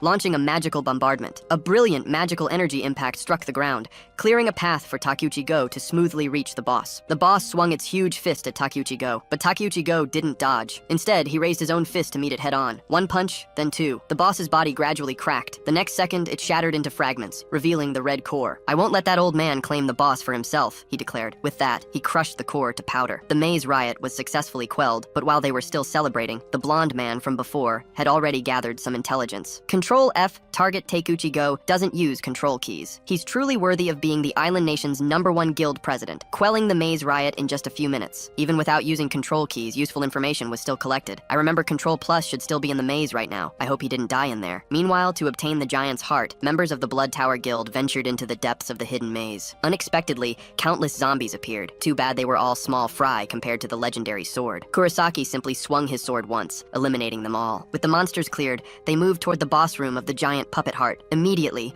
a dazzling white light rose from everyone's feet. The next second, they arrived in front of a huge stone door. Kurosaki immediately took out the key he'd seized earlier and inserted it into the keyhole. As the door opened, everyone walked inside. The room's walls were lined with a row of huge statues. No boss was found anywhere. However, only Aritasara felt an indescribable pressure that made it hard for her to breathe. Could it be because I'm not a hunter? Just as one member was still wondering, a huge palm slammed down with a sickening smack. The unfortunate member was flattened into meat paste. One of the statues had come to life and was now standing before them. "Damn it, this statue moves! Everyone be careful!" But it was too late. The surrounding statues had already come to life, encircling the Blood Tower Guild members. Aritasara froze in shock at this sudden turn of events. This immediately infuriated Kurosaki. "What are you standing there for? Quickly use your restoration skills to save our fallen comrade." Aritasara finally realized she was the team's healer. She immediately rushed over, pulling the magic power devices she'd collected from her backpack. But she was shocked to discover that magic power was leaking. How was this possible? Even advanced mages couldn't break the seals on these devices. And why was all the magic power flowing in the same direction? The Blood Tower Guild members had already started battling the statues, but they were clearly outmatched. Kurosaki frantically called for his teammates to use landmines, but something was wrong. Stealth skills and landmines couldn't be activated normally. One of the statues struck hard. Kurosaki's eyes widened in shock. His teammate had just been killed. In mere moments, all the other Blood Tower Guild members had perished. "Are you kidding me? How can this be? You damn stones!" Kurosaki raised his sword, ready to use a powerful skill, but a notification popped up. "User lacks magic power to release Kalisha Dragon Sword skill." The notification stunned him. As Kurosaki stood there, still confused,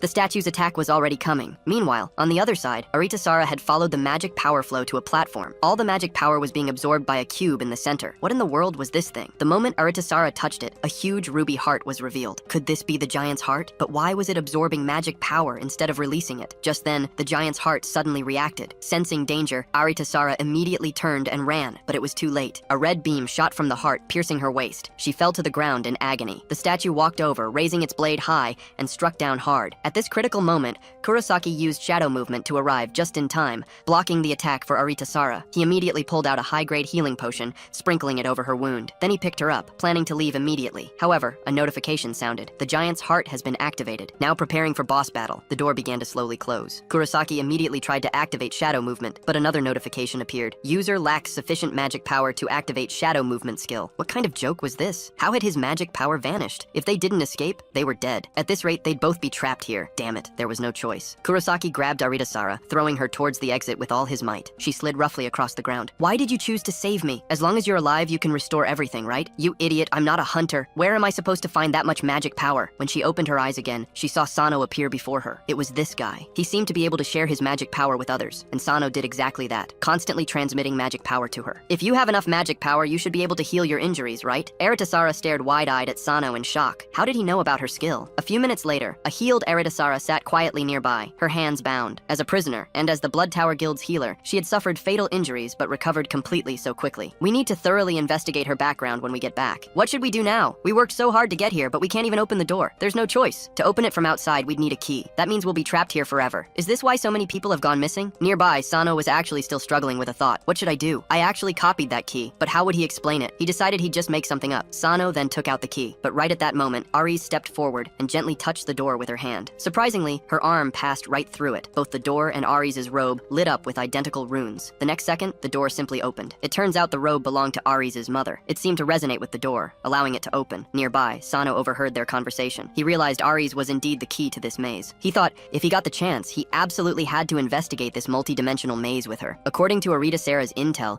everyone quickly realized their magic power was rapidly draining away. The giant heart was continuously absorbing it. Just then, the statues from before reappeared. Sano immediately began casting. Control E, he commanded. Copy magic power. Control 5 to paste it. He continuously used Control 5 for an infinite paste. Suddenly, countless skill dialog boxes filled the entire area. Terrifying magic power erupted from Sano's body, quickly filling the entire room. Even the giant heart's absorption speed couldn't keep up with how fast he was generating magic. Aritasara watched the scene in utter disbelief. She thought if she could combine her skill with his, she could restore her parents to normal. Nanase, having recovered his magic power, immediately charged toward a statue. With one swift strike, he cut it in half at the waist. Shirazaki wasn't about to be outdone. He raised his staff and unleashed dark magic. Dark lightning instantly destroyed the nearest statue. Just then, more statues surrounded them. Shirazaki became even more excited. "Let me use you guys," he declared, "to vent the terrible mood I've been in lately." He then unleashed a massive dark magic spell, instantly destroying the statues completely. Just then, Aritasara spotted Kurosaki. He was sitting on the ground, covered in wounds and barely clinging to life. Aritasara was about to step forward to help, but Sano got there first. "Didn't expect you'd end up here," Sano said. He then picked up the Kalea dragon sword from the ground. "Finally, I got it back," he thought. And sure enough, its durability has been fully restored. He wondered, how can I copy his skill? Sano decided to first try copying Kurosaki's shadow movement. A message popped up. "Copy failed. Target's level is higher than yours." Just as Sano was about to give up, another prompt box appeared. "Target has strong hostility toward you. In this situation, you have 2 ways to obtain the skill. 1. Kill the opponent and gain their skill. 2. Forcibly absorb the target's skill. This is only possible when the target's HP is below 15%. After absorption, the target will lose this skill." Sano thought, so skills can be absorbed this way too. With his current condition, I can forcibly absorb it. After a while, Kurosaki also walked over. "You're a healer, right?" he asked. "Heal this guy up. We have very important questions to ask him." Kurosaki then released Aritasara's restraints. As the healing skill activated,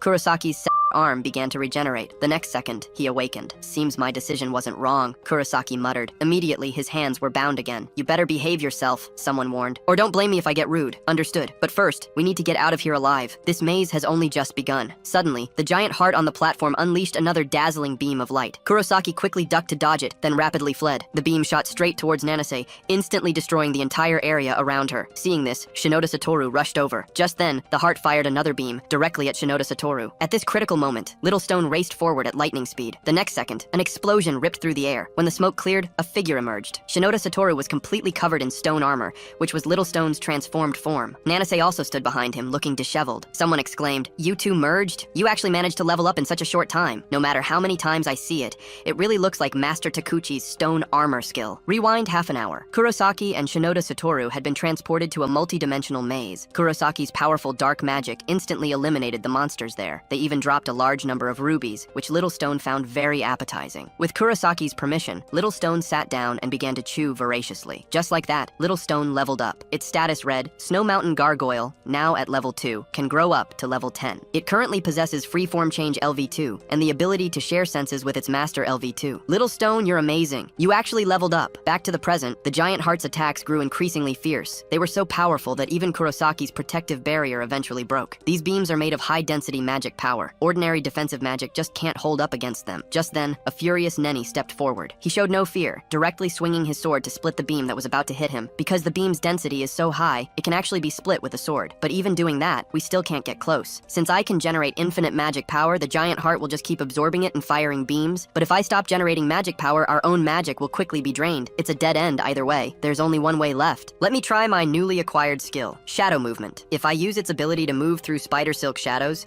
and combine it with Control +5, activating Giant King Spider Silk, Sano surrounded himself with Spider Silk and instantly vanished from his spot, leaving only a trace of silk behind. Maul, who was next to him, looked confused. Where did he go? A human-shaped shadow appeared behind the giant heart. Sano emerged from it, immediately placing his hand on the heart. He planned to shatter it using inherent vibration. However, he underestimated its intelligence. The heart used magic power to create an explosion, instantly blasting Sano back until he coughed up blood. Who do you think you are? That's the magic power I gave you, remember? Control +5, activate Giant King Spider Silk. Immediately, massive amounts of spider silk formed, continuously wrapping around the giant heart until it was encased in a huge cylinder. Just when everyone thought they had succeeded, beams shot out from inside it again. It's not over yet. Control +5, Giant King Spider Silk, super double. Several beams brushed past Sano. This time, I must touch it. The moment he made contact, he wrapped it up again. Control +5, use the skill Inherent Vibration and use resonance to destroy the target. As the giant heart shattered, a brilliant light shone forth. A system message popped up. You have destroyed the giant's heart. Maze conquest successful. The next second, countless level-up notification boxes appeared before his eyes. Sano looked at them with great joy. Congratulations! You have obtained this conquest reward. Giant's Heart, level 1, upgradable. Skill 1, can generate magic power infinitely. Skill 2, can absorb or store a certain amount of magic power. This is a continuously upgradable skill. Looking at the description, Sano suddenly felt this seemed useless to him. Then came another notification. Control C is upgraded. It can automatically copy copyable objects. It can auto-copy. This is simply amazing. Sano-senpai, you're absolutely incredible. Don't get close to me. I don't like men. At this moment, Shirazaki walked over seriously. Congratulations on obtaining the giant's heart, he said. After we return, I'd like to talk with you. If you want the giant's heart, I can sell it to you at a high price. Shirazaki became extremely excited at the offer. After some rest and reorganization, Sano returned the Kalesia Dragon Sword to Ares. Suddenly, Maul stepped forward. Did you just use the Blood Tower Guild's advanced skill? He asked. You moved a great distance just now. Sano immediately broke out in a cold sweat. He quickly made up an excuse. I used spider silk to quickly pull myself over. Maul was about to say more, but Nene interrupted him. Asking about someone's skills is very rude, she stated. Let's go. We still need to hurry back and investigate these two people. As they walked, Kurosaki quietly spoke to Aritasara. It's time for you to repay the life-saving debt you owe me, he said. Go restart the maze. Are you sure? Aritasara asked. This is the last time. Is it because of that magic power, kid? Kurosaki responded. Just don't forget the contract or I'll have a headache. The contract? Adam's oath. It's a permanent binding, meaning you can never betray your partner. As long as you have this, you can never leave me. Remember, your parents are in my hands. I used my own life to save you back then. Now it's your turn to repay me. This place should have enough magic power. Start now. The next second, magic power began gathering around Aritasara. She then activated her control skill. Sano saw this and immediately turned, shouting for everyone to leave quickly. The maze is about to be reset, he yelled. He then used shadow movement. He instantly appeared beside Aritasara, hoping to stop her. Why are you doing this? He asked. I'm sorry, she replied. As the magic power activated, the entire maze began undergoing earth-shattering changes. Shirozaki and Ares immediately deployed protective barriers, shielding everyone as they raced toward the exit. They successfully escaped just as the maze was about to close, reaching the city above and outside the maze. Just then, the maze exit completely closed. Shinoda Satoru anxiously shouted, "They're still inside!" Meanwhile, inside the maze, things hadn't completely reset. Kurosaki had already freed himself from his restraints. Holding his sword, he slowly approached, asking, "What's going on?" The maze didn't completely reset. This guy pulled me out while I was activating the skill, Aritasara explained. So the reset was cancelled halfway through, Kurosaki mused. I see. It doesn't matter anyway. The others are all gone, Kurosaki continued. As long as I can get the giant's heart, everything will be fine. Sano looked angrily at his opponent. He planned to use the Giant King Spider's skill. However, the next second, Sano stared in disbelief at a dialogue box that appeared. It read, "Cannot find object." What does this mean? Sano wondered. It's useless, Kurosaki explained. What was reset wasn't just the maze, it was you too. Hearing this, Sano immediately brought up his information panel. It showed, Sano, level 1, skill proficiency LV 1%. Both Control C and Control V had returned to their initialized state. Wait, what's this? Sano noticed. noticed. His panel also showed, unconfirmed object has been copied, can be pasted. The next second, a sword light flashed. Blood splattered. Kurosaki directly slashed Sano, severely wounding him. Goodbye, little brat, Kurosaki sneered. He then swung his sword down again. Just then, another sword blocked Kurosaki's attack. It was Maul, who had also been left behind. However, Maul didn't seem to be a match for Kurosaki. Kurosaki smiled evilly. After several rounds of fighting, Maul was quickly defeated. Kurosaki delivered a hard kick, sending him flying. Kurosaki rushed forward, poised to deliver a fatal blow to Maul, but Sano threw himself in the way,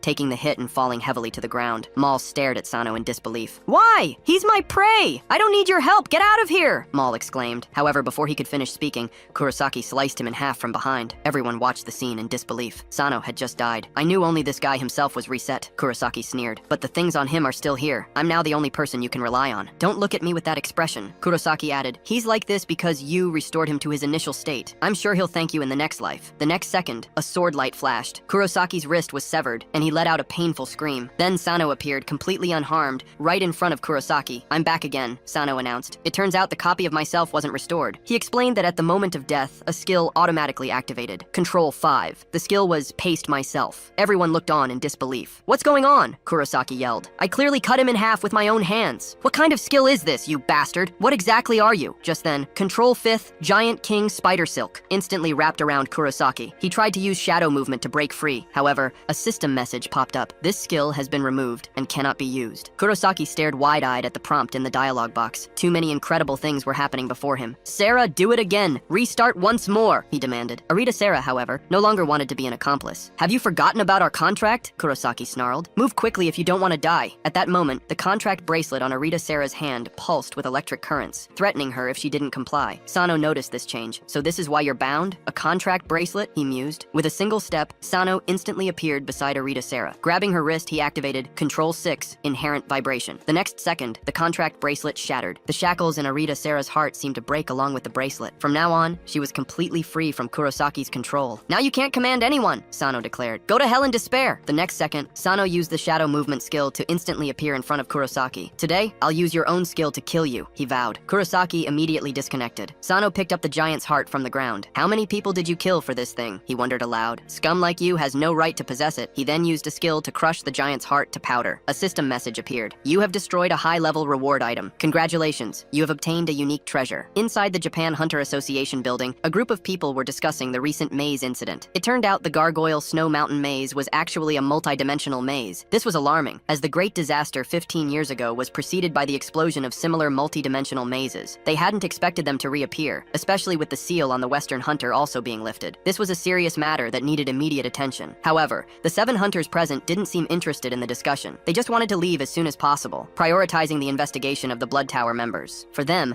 multi-dimensional mazes were an unsolvable problem at the moment. This dismissive attitude really angered Takushi Tsuna. He scoffed. "How impressive! Do you think we did nothing while you were away?" He then stood up and walked directly towards Sano. "I heard you conquered the maze. If you have such ability, why have I never heard of you?" he pressed. "Who exactly are you?" Sano calmly replied. "I'm just a hunter. What are you planning to do?" he continued. "We not only conquered the maze, but also discovered a very dangerous multi-dimensional maze. While it might not be a groundbreaking achievement, it certainly doesn't warrant this kind of treatment. Don't you agree, Master Takushi Tsuna?" Takushi Tsuna narrowed his eyes. "You're interesting. Knowing my identity and still daring to speak to me in that tone." In an instant, he activated his stone armor skill. The ordinary people nearby immediately panicked at the sudden display of power. Fortunately, the Hunter Association president was there and quickly intervened to calm the disturbance. Takushi Tsuna reluctantly backed down and left the meeting room. The scene then shifted to the Hunter Association president's office. The president explained, "I was once a member of the Great Sage Guild myself, but I left for certain reasons." He then added, "I represent all hunters in thanking you for your contribution this time." Sano was clearly happy to be recognized by President Tomiwa. Next to Sano, Aries stated his intention to return to the International Hunter Association to report the matter. Mal, however, announced she planned to stay here for a while. "I plan to quit the International Hunter Association," she declared. That night, everyone gathered at Sano's home. Sano asked, "What are you all doing at my house so late?" Mal replied, "I'm no longer a member of the International Hunter Association. I have nowhere else to stay, so I'll just borrow a spot at your place for a while." "Mole, why are you doing this?" Sano pressed. "I'm very sorry, but I can't tell you," she answered. Someone else chimed in. "I came to play with Sano-senpai." Then another said, "I'm only here to convey Arita Sara's request. Don't lump me in with them." They explained that Kurosaki was still in a coma because Arita Sara refused to use her healing skill. Once Kurosaki woke up, she would be transferred to prison for interrogation. Arita Sara herself was currently being held in the Hunter Association's interrogation room. She had maintained complete silence, with her only request being to meet Sano. They also mentioned that Arita Sara was a member of an idol girl group. I think she she was forced into it, someone speculated. I destroyed her contract bracelet, so she shouldn't have any more ties to Kurosaki. Sano decided, I'll go to the association to see her later. He then turned to another guest. By the way, Master Shirazaki, why are you also in my room? Shirazaki replied, I'm here for only one reason. However, Mal, standing beside him, quickly interrupted. If you want the giant's heart, don't even think about it. Hunter Sano already destroyed it in the maze, Mal declared. This statement shocked everyone in the room. Are you crazy? Someone exclaimed. Why would you destroy such a rare item? But the very next second, the giant's heart suddenly appeared in Sano's hand. Sano calmly explained, what I destroyed in the maze was actually fake. He thought to himself that it was just a copy, though it was practically indistinguishable from the real thing. Mal stared in disbelief at the heart in Sano's hand. That's impossible, she insisted. I can confirm that what was destroyed at the time was the real heart. Both Shirozaki and Nanase immediately offered astronomical prices to obtain the giant's heart. Shirozaki's astronomical offer of $20 billion finally closed the deal. Later that night, Sano was happily contemplating the fortune that was soon to be his. He wondered, if I just used my skill to copy a bunch of giant hearts and auctioned them on the overseas black market, I'd be instantly rich. The thought made him incredibly excited. What a great haul this was. His level had already reached over 300, and he'd also received a unique reward. The item was currently sealed, but it could be unsealed by injecting magic power. Curious, Sano immediately injected a large amount of magic power into it. Suddenly, a triangular item appeared. It was a dimensional fragment, 1/5 of the whole. If you collect all the dimensional fragments, you can synthesize a dimensional key. This key will open the door to any dimension. These fragments also had the ability to attract each other. Sano looked at the item with confusion. This thing seems useless right now, and what's worse, it can't even be copied. How am I supposed to collect the other fragments? Just then, Mal walked in. There's something I need to confirm with you, he said. Mal then drew his long sword. Sano immediately panicked at the sight. What are you doing? Sano cried, but Mal didn't answer. Instead, he raised his sword to strike. He plunged it towards Sano's heart, and blood spurted out. 15 years ago, during the Great Disaster in Europe, a terrifying giant beast rampaged through the city. It was a lower horned dragon, level 500 plus. Its abilities were said to be equivalent to higher horned dragons. This monster was fire attribute, so mages were advised to use ice magic against it. A mage flew forward. After several flips and dodges, he reached a spot behind the lower horned dragon. Raising his magic circle,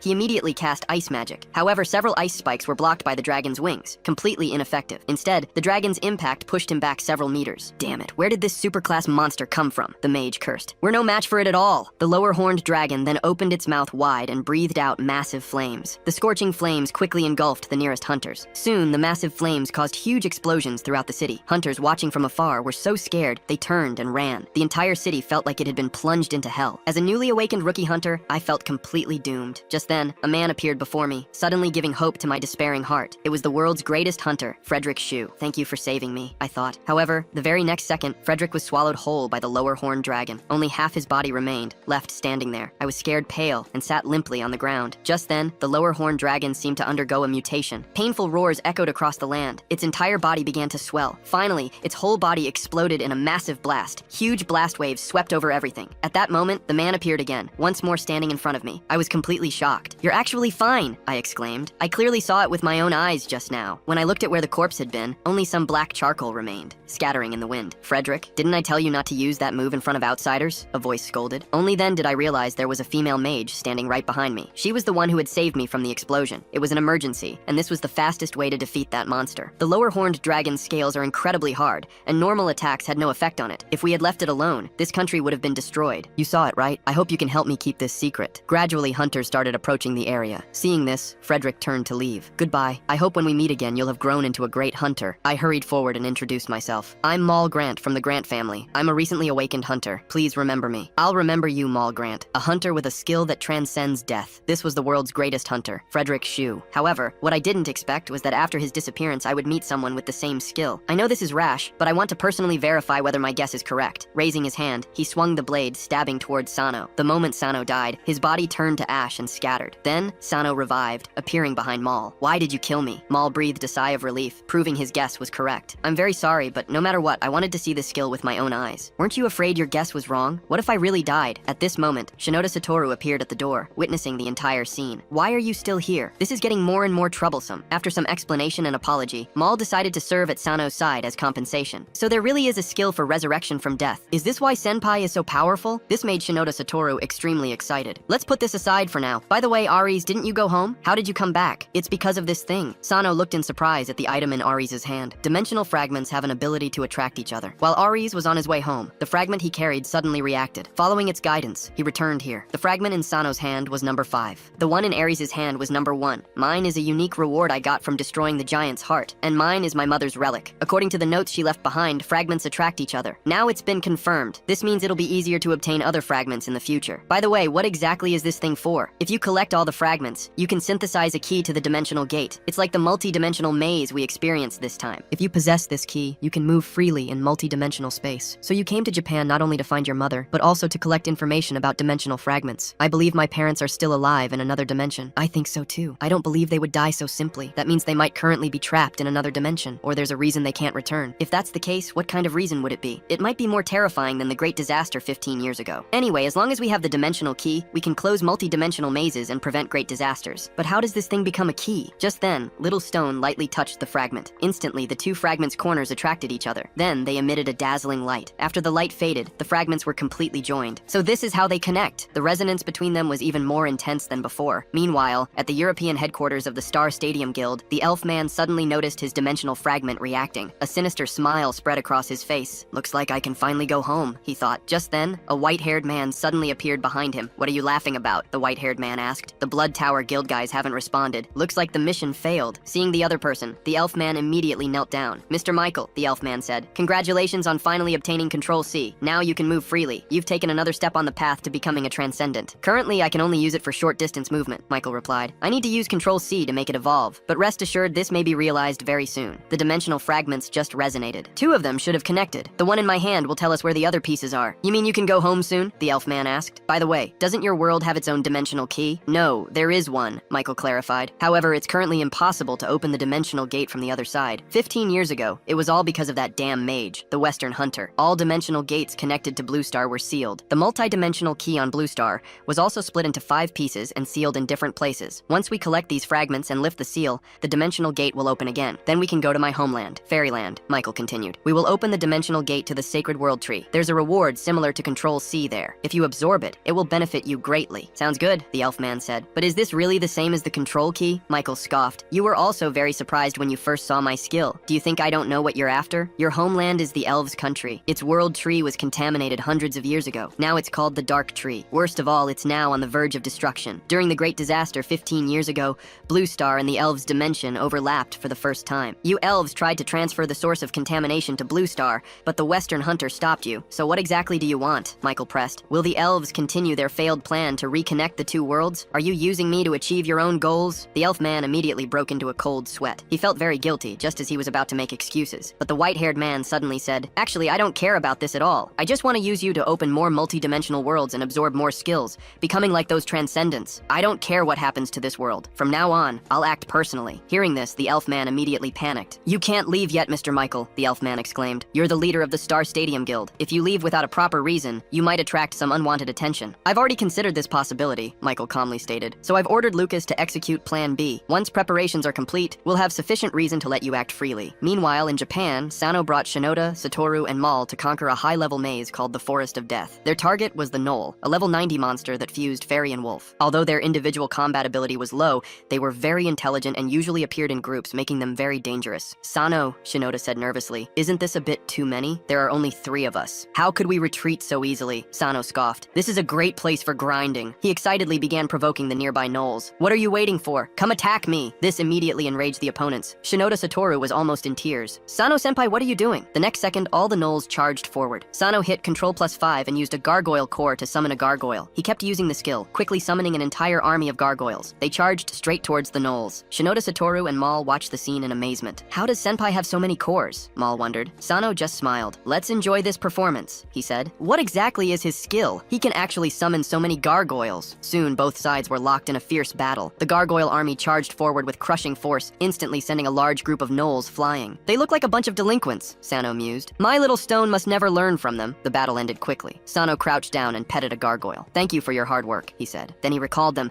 and opened his system inventory to check something. I don't have enough space to create a gargoyle squad, he muttered. Forget it. I don't want to think about it right now. It's time to go see Arita Sara. Soon, a Mercedes G-Class was speeding down the road. Didn't expect you to have a car, one of his companions remarked. Yeah, this is a birthday gift my dad bought me, Sano replied. Oh right, his companion thought. I almost forgot this guy is the prince of the Great Sage Guild. They would soon reach the Hunter Association's interrogation room. Inside, only Arita Sara sat quietly. She hadn't eaten for 3 days. No matter what they asked, she remained silent, only saying she wanted to see Sano. Can our conversation be kept private? Sano asked. I'm very sorry, an officer replied. Given the nature of this investigation, we cannot meet your request, Sano thought. Then, I'll just have to try using Control Plus to undo it later. He brought a cup of water inside. Thirsty, right? We'll talk after you drink, Sano said. Aritasara glanced at him, then picked up the cup and drank it down. You want to know what my skill is exactly? She asked. It's no secret. My skill is infinite mana generation, she revealed. If you can help me, I'll cooperate with your investigation. But before that, I need to confirm something. You have the ability to restore everything called Control Plus, right? She asked. Yes, a cursed ability, Sano confirmed. I knew I wasn't the only one cursed, she mused. Sano realized, in other words, I can copy and paste her skill. That means I can copy and paste any control skill in the future. The conversation inside surprised those listening outside. Restoration, curse, Control Plus. What were they talking about? They wondered. Do such skills really exist? That girl's skill isn't healing, it's restoration. No wonder the durability of the Tylesia dragon sword recovered, someone realized. Aritasara continued. My parents are in a coma. I need a massive amount of mana to restore them, and you're the only one who can provide such enormous mana. Please help me, she pleaded. Understood, Sano replied. I can provide however much mana you need. In exchange, I need you to... He placed his hand on her handcuffs. Everyone outside looked puzzled. What was Sano trying to do? The next second, an explosion sound rang out. Sano activated. Control-C, copy target skill, Control Plus. However, unexpectedly, the system prompted that copying was impossible. Sano was confused. Why was this? He wondered. I've thought before that there might be skills that can't be copied, but I never expected to encounter one today. Damn it! Why am I so unlucky today? Aritasara stared at her hand, which he was gripping tightly. She felt bewildered and asked, What are you doing? Sano then realized what he was doing and quickly let go of her hand. Suddenly, a red dialogue box popped up. It read, Control-C skills. Special skills cannot be copied. However, if you eliminate the target, you can absorb it. Meeting this condition allows you to copy the skill normally. Sano felt extremely depressed after seeing such a cruel rule. I can't just kill someone for a skill, he thought. Is there no other way? Maybe I could wait until she dies of old age and then absorb it? Outside, everyone watched, puzzled by what was happening inside. What was Senior Sano doing? Nanais couldn't watch any longer. She quickly asked what was going on inside. Sano quickly replied, Sorry, I was just spacing out. Everything's going smoothly in here. He then decided, forget it. I'll help wake up her parents first to gain her trust. Maybe I'll find a better way soon. If not, I can still cooperate with her. That same afternoon, everyone gathered at Hunter Center Hospital. Many people had been attacked by mysterious creatures during the Great Disaster, resulting in mana poisoning. This hospital was the only one accepting such patients. Sano considered, was this why I needed to cooperate with Kurosaki? I need a lot of money for treatment. He then wondered, Kurosaki is also receiving treatment here now, isn't he? Yes, he's in the underground facility, someone replied. Once he wakes up, he'll be taken to prison for investigation. Just then, a man brushed past Maul. Maul wondered, why is this guy here? It was Lucas, the one who uses Control F. The scene then shifted to Lucas as he arrived at the underground facility. Two guards quickly stepped forward to stop him. This is a restricted area, they announced. Entry without permission is prohibited. Lucas confidently pulled out a small card. Thank you both for your hard work, he said. This is my permit. However, what was actually written on the card was Control F. In the next second, the text began to change. Countless black energy emerged from the card, quickly attacking the two guards. It soon engulfed them completely. After this baptism of black energy, the two guards were completely controlled. They became mindless puppets. Lucas walked straight in, making his way to Kurosaki. Then he took out a strange orb. Its surface was wrapped in purple leaves, and it continuously emitted black energy. Lucas, there's something only you can do, a voice stated. If the Blood Tower Guild fails, I want you to deploy this throughout City C. Lucas saw this thing and instinctively felt disgusted. He quickly stepped back. This is a fruit brought from my homeland, the voice continued. A fruit from a contaminated world tree. Using this fruit as a barrier, we can open a subspace. You might not know what subspace is, the voice added. Let me show you now. The scene before Lucas's eyes then filled him with terror. The elf man's fruit had already opened a portal. The space above was torn open, revealing a terrifying giant beast inside. Back in the present, Lucas looked at the purple fruit in his hand. He thought, that guy wants to turn the entire city into hell. Damn it, I need to save people first. They are too closely related to my family. Now isn't the time to back down. Upstairs in the hospital room, Aritasara's parents had successfully recovered. Shinoda Satoru was moved to tears by this heartwarming scene. Nene suddenly had some ideas after witnessing this miraculous skill. Is restoration truly more powerful than the strongest healers? I need to find a way to keep this girl in the association. By the way, where did Maul go? Meanwhile, in the hospital corridor, Lucas had already awakened Kurosaki and was leading him out. Just then, a system dialog box popped up in front of Lucas. It read, detected a control skill user nearby. Kurosaki was surprised to hear this. He wondered if Sarah was coming to see his parents. And was that other guy with her too? Suddenly, Maul appeared behind them. Lucas, it really is you. I almost didn't recognize you. And Kurosaki, you're actually awake. I heard you quit the Hunter Association. What are you doing here now? Since you're helping him escape, you're now an accomplice, Maul continued, drawing his weapon. Lucas observed, you're as reckless as ever, I see. Did you forget this is a hospital? Let me handle this, Maul retorted. I'll teach him a lesson and show him he can't do anything. Just then, Sano appeared behind Maul using shadow movement. I'm here too, he announced. Maul stared. You bastard, that's my skill? Lucas's unique ability chimed in. Detected users of Control plus E and Control plus 5. Target directly ahead. I finally found you, Control plus, Lucas exclaimed. This was truly troublesome. One thing after another. First Kurosaki, and now even an international criminal had shown up. As the newcomer, Nanase, revealed their weapon, Lucas and Sano were startled. That's the witch's blade, someone gasped. Nanase, muttering to himself, thought, today really is a terrible day. I have to work overtime everywhere I go. Seeing Nanase with a weapon immediately drew onlookers. Isn't that Hunter Nanas? Why is he carrying a weapon in the hospital? People whispered. Nanas calmly addressed the situation. Look, this is a hospital. Can't we resolve this peacefully? He then took out 2 mana suppression handcuffs. If you're willing to wear these, I'd be happy to talk with you both. It seemed there was no room for communication. Kurosaki suddenly grabbed a nearby passerby. He yelled, don't you understand? Everyone here is my hostage. Can we resolve this peacefully now? However, the next second, Nanase delivered a powerful kick. Kurosaki was sent flying, crashing hard into the corridor wall before spitting out a large amount of blood. Seeing this scene, Lucas broke out in a cold sweat. He thought, that attack was too fast. I couldn't see it clearly at all. Nanase then turned to Lucas. Lucas, you should be different from Kurosaki, right? Can we resolve this peacefully? Lucas glanced at the unconscious Kurosaki, debating. Should I use that thing? He then looked at Nanase. I want to know why you chose me? Nanase explained. This is dark magic power, produced by the contaminated world tree. Normal people would be poisoned by it, but you're different, aren't you? You're the same as the Blood Tower Guild's leader. You mean, Kurosaki is also, Lucas began. Yes, Nanase confirmed. He uses dark magic power to operate his skills. Feel free to use it. Inject your dark magic power and let these contaminated world tree fruits bloom. Lucas sighed. I'm very sorry. I'm the same as Kurosaki. I can't resolve this peacefully with you. He then drew a sword from his space. I'll do whatever it takes to take him away. That sword is the prayer sword. Lucas belongs to Country-Wise Holy Knight family. They possess a sword passed down through generations. This weapon is said to be the world's only holy sword, on par with the Curisia dragon sword. However, it doesn't boost levels or any attributes. The sword has a special name, the Heretic Inquisitor. It's capable of eliminating any skill or weapon deemed heretical. Hunter Nanase, wielding the cursed sword witch's blade, was immediately deemed heretical. The sword moved to eliminate it. Sano immediately grew worried and wanted to help. I'm fine, don't worry, Nanase said. It just made a nick in the queen's blade. Now it's my turn, Nanase declared. He raised his sword and swung, but Lucas dodged the attack with ease. It seems the hospital is limiting your performance, Lucas taunted. You can't beat me without using your skills. The very next second, Lucas was proven wrong. Nanase's attack cut his tie. Nanase's next wave of attacks followed instantly. A single sword strike hit Lucas in the chest. The force was overwhelming. In the next second, Lucas was knocked back several meters, spitting out blood. That attack felt like it was going to tear me apart inside, he thought. It seems the holy sword can't make up for the difference in our strength. Is this the power of the world's 10th ranked hunter? Lucas wondered. I really don't want to use my skill in the hospital, but you're forcing me to. Just then, Kurosaki's voice echoed out. Damn bastard, Kurosaki yelled. He woke up from unconsciousness and stood. In his hand was the contaminated world tree fruit, already blooming. Since you want to protect this hospital so much, Kurosaki snarled,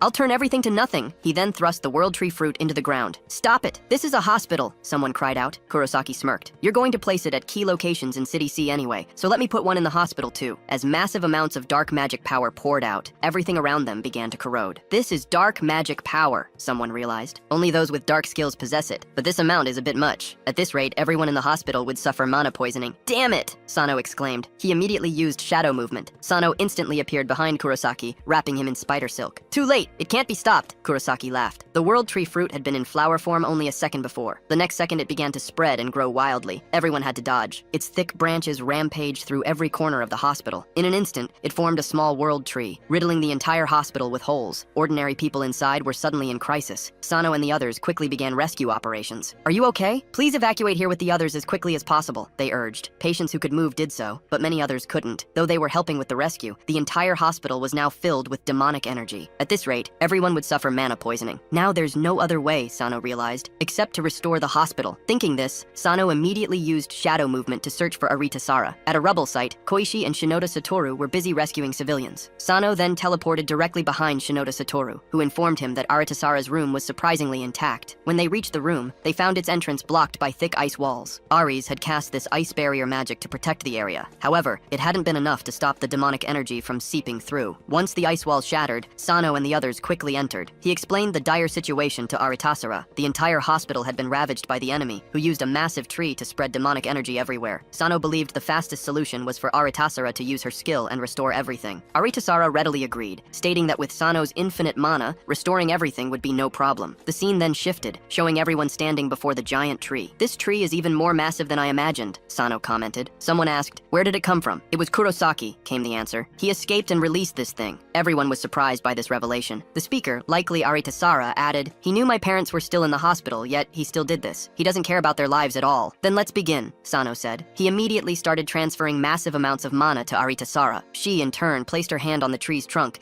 and began releasing her skill. But at that exact instant, the tree seemed to sense danger. It immediately began retracting its roots. Soon, all the roots that had spread throughout the hospital pulled back, forming a massive barrier that blocked Aritasara's path. Suddenly, a giant opening appeared on the trunk. Massive amounts of demonic energy poured out, directly attacking Aritasara. Sano, seeing this, became extremely anxious. He quickly ran forward, activating Control 5, Giant King Spider's Silk. Instantly, the silk formed a protective wall in front of them. The next second, a loud explosion rocked the area. Both the silk and the dark energy dissipated. Shinoda Satoru immediately rushed forward, his face filled with concern. "Senior Sano, are you okay?" Shinoda Satoru asked. "I'm fine," Sano replied. "But Aritasara just fainted, and it looks like the restoration failed. We have to quickly evacuate everyone from here, or they'll all be poisoned." Shinoda Satoru picked up Aritasara and immediately ran towards the hospital exit. Sano then pointed at the mysterious tree and asked Ares, "Do you know what this thing actually is?" Ares replied, "According to the notes my mother left, it might be from another world, a completely different dimension from ours. I believe this is a fruit from a contaminated world tree." Ares continued, "Its purpose is to transfer contamination from its source into our dimension. Since the world tree's main body is in another dimension, simply restoring it to its original state won't work here," he added. "These fruits can also serve as barriers. The enemies will likely plant them all around City C." Sano was extremely shocked to hear this. A terrifying catastrophe is about to come, Sano realized. 10 minutes later, at the hospital entrance, rescue teams had evacuated a large number of casualties. Magic hunters were desperately trying to use purification magic to eliminate the pervasive dark demonic energy. However, no matter how much they purified, they couldn't eliminate it. Hunter Association President Fuwa and Takuchi Tsuyoshi soon arrived on the scene. "It really is a contaminated world tree from another dimension," one of them commented grimly. "Even seeing it with my own eyes, it's hard to believe," the other agreed. "Nanase still bears great responsibility for this incident. I never thought Kurosaki could escape from the world-famous hunter Nanase. If Lucas was also involved in this," the first speaker added, "then we'll have to demand an explanation from the International Hunter Association." Just then, the ground suddenly shook violently, and no one knew what was happening. A hunter immediately ran anxiously toward President Fuwa. Reports from the North District confirm a second world tree has sprouted. Damn, Kurosaki acted quickly once again. Now 2 mysterious towering trees stood in the city. These trees continuously emitted black demonic energy. Anyone who inhaled it would be immediately poisoned. Because of this, the areas around both giant trees were quickly designated as restricted zones. Personnel in nearby areas immediately began evacuating. The roads were packed with evacuating vehicles. Records showed these trees originated from contaminated world tree fruits from another world. The black demonic energy itself stemmed from that otherworldly world tree. These 2 trees acted as conduits, continuously transmitting black demonic energy to Blue Star. In this situation, there's no way they can catch us at all now. By the way, I didn't expect you to be so ruthless. You actually used black magic on ordinary people for brainwashing. People contaminated by you become puppets, completely at your command. Hearing this, Lucas became extremely angry. "Shut up! This is all because of you! Don't be angry. I'm complimenting you. They're looking for us everywhere now. But as long as I'm with you, we'll never be discovered. I'm sure they'd never think we'd be hiding in a police car. 3 more locations. Let's hurry." Meanwhile, back in the Hunter Association president's office, Sano and his group were discussing countermeasures. "So 2 or 3 more identical trees will appear, and then they'll surround the entire city to form some kind of barrier?" "Yes, at least that's what's recorded in my mother's notes. The same kind of tree appeared during the Great Disaster 15 years ago. These contaminated trees act as both barriers and gates. When the time comes, large numbers of contaminated monsters will appear." "Could this be related to the Great Disaster from 15 years ago again? I remember our car was attacked by the roots of this tree back then. My father drove desperately, trying to escape with me." "Damn, is this the same thing mentioned before? Who would unleash this in the city?" Despite his father's best efforts, driving at maximum speed, they couldn't avoid the tree roots attack. They pierced straight through the entire car. As he thought of this, the cursed hourglass mark on his neck suddenly emitted a faint blue light. Could this be related to my curse? Damn it! If the mastermind is the same person, I'll make them pay dearly. "Now I remember," another person said. "There was indeed a tree in the city at that time, but I was busy dealing with a dungeon riot and had no time to pay attention to it. It will form a barrier, serve as a gate connecting 2-dimensional worlds, and even open a subspace. I don't quite understand why they're making it so complicated. Is there something special about that subspace? It couldn't be a Dark Soul subspace, could it? It said Dark Souls need an environment filled with demonic energy, so they use contaminated trees to form a barrier for them to descend. Under current circumstances, a subspace opening is very likely. However, the worst-case scenario is that a gate to another dimensional world might also be opened. Hearing them mention subspace, Sano suddenly realized an opportunity. If he could copy it into infinite space, he could solve his problem of insufficient storage and create an unlimited army of gargoyles. Then wouldn't I be invincible? I must catch the mastermind and obtain a subspace. The discussion then turned to dimensional keys. Takuchi Tsuyoshi didn't believe such things existed, so Sano took out the two-dimensional fragments he held. Takuchi Tsuyoshi stared, unable to believe these actually existed. Is this really a dimensional key? He asked. These are just two fragments of the key. You need to collect all 5 for it to truly function. My mother's notes mention a contaminated dimensional gate once opened in Country Y. Now that contaminated trees and dimensional fragments have appeared again, it's very likely that the outsiders from back then are acting once more. They might also have dimensional fragments. Then Shirasaki suddenly spoke up. Actually, our guild also has one of these things. An hour later, everyone arrived at the underground vault of the Future Guild. This vault door is way too big. Master Shirasaki, where did you get your dimensional fragment? You didn't buy it through underground channels, did you? Don't let it be a fake and embarrass us. Sano, however, was certain a dimensional fragment was inside. He knew fragments resonate with each other. As the massive door slowly opened, the interior was revealed to everyone. In the vast space, only one item rested in the center. It was dimensional fragment number 4, wrapped in a shimmering barrier. Since no one knew what would happen when the fragments merged, only Sano and Shirasaki went inside. This decision actually pleased Takuchi Tsuyoshi. He thought, if you accidentally open some strange dimension, I'll make you pay for it. The door closed behind them as Sano and Shirasaki approached the fragment. Can't you tell me where you got this? Sano asked. Shirasaki replied, stop talking nonsense and let's get to work. Once you combine them, immediately enter my barrier. Sano scoffed. You don't need to be so careful. I've already merged them once before, so don't worry too much, he added confidently. Besides, I can use movement skills to escape instantly. The moment Sano touched the fragment, the barrier around it shattered. The dimensional fragment immediately glowed with a dazzling light. What's happening? Sano wondered. A huge explosion echoed through the room. Fortunately, Sano teleported away just in time. Otherwise, he would have been finished. He thought, I never imagined the fragment would automatically emerge from space and combine itself. He realized, if just the third fragment combining could produce such power, what will happen when the fourth one comes? Sano mused. Meanwhile, Shirasaki saw the teleportation skill Sano had just used and became furious. Who exactly are you? He demanded. Sano replied, I'm Sano. What's wrong with you? But in the very next second, Shirasaki grabbed Sano's throat. How can you use the highest level forward movement skill? Shirasaki snarled. What are you going crazy about? Sano retorted. Shirasaki pressed. Tell me, why can you use dark skills without using dark magic power? Sano thought, damn it, how should I explain this? Should I reveal my secret? He quickly tried to explain, I can't use dark magic power. But Shirasaki didn't believe this nonsense. He raised his staff and cast black lightning directly at Sano. Sano thought, damn it, why can't I activate shadow movement? Shirasaki sneered, wondering why you can't use your skill? That's because black lightning is the only skill that can stop shadow movement. I've been suspicious of you from the beginning. He continued, tell me, who exactly are you? What really happened between you and Kurosaki in the Snow Mountain? Is this all part of your plan? Sano cursed internally. Damn it, how should I explain this? I shouldn't have come in alone with him. Sano knew he had no choice. I have to do this, he thought. Then, he activated Control Copy Giant King Spider Silk. Instantly, countless silk threads shot out,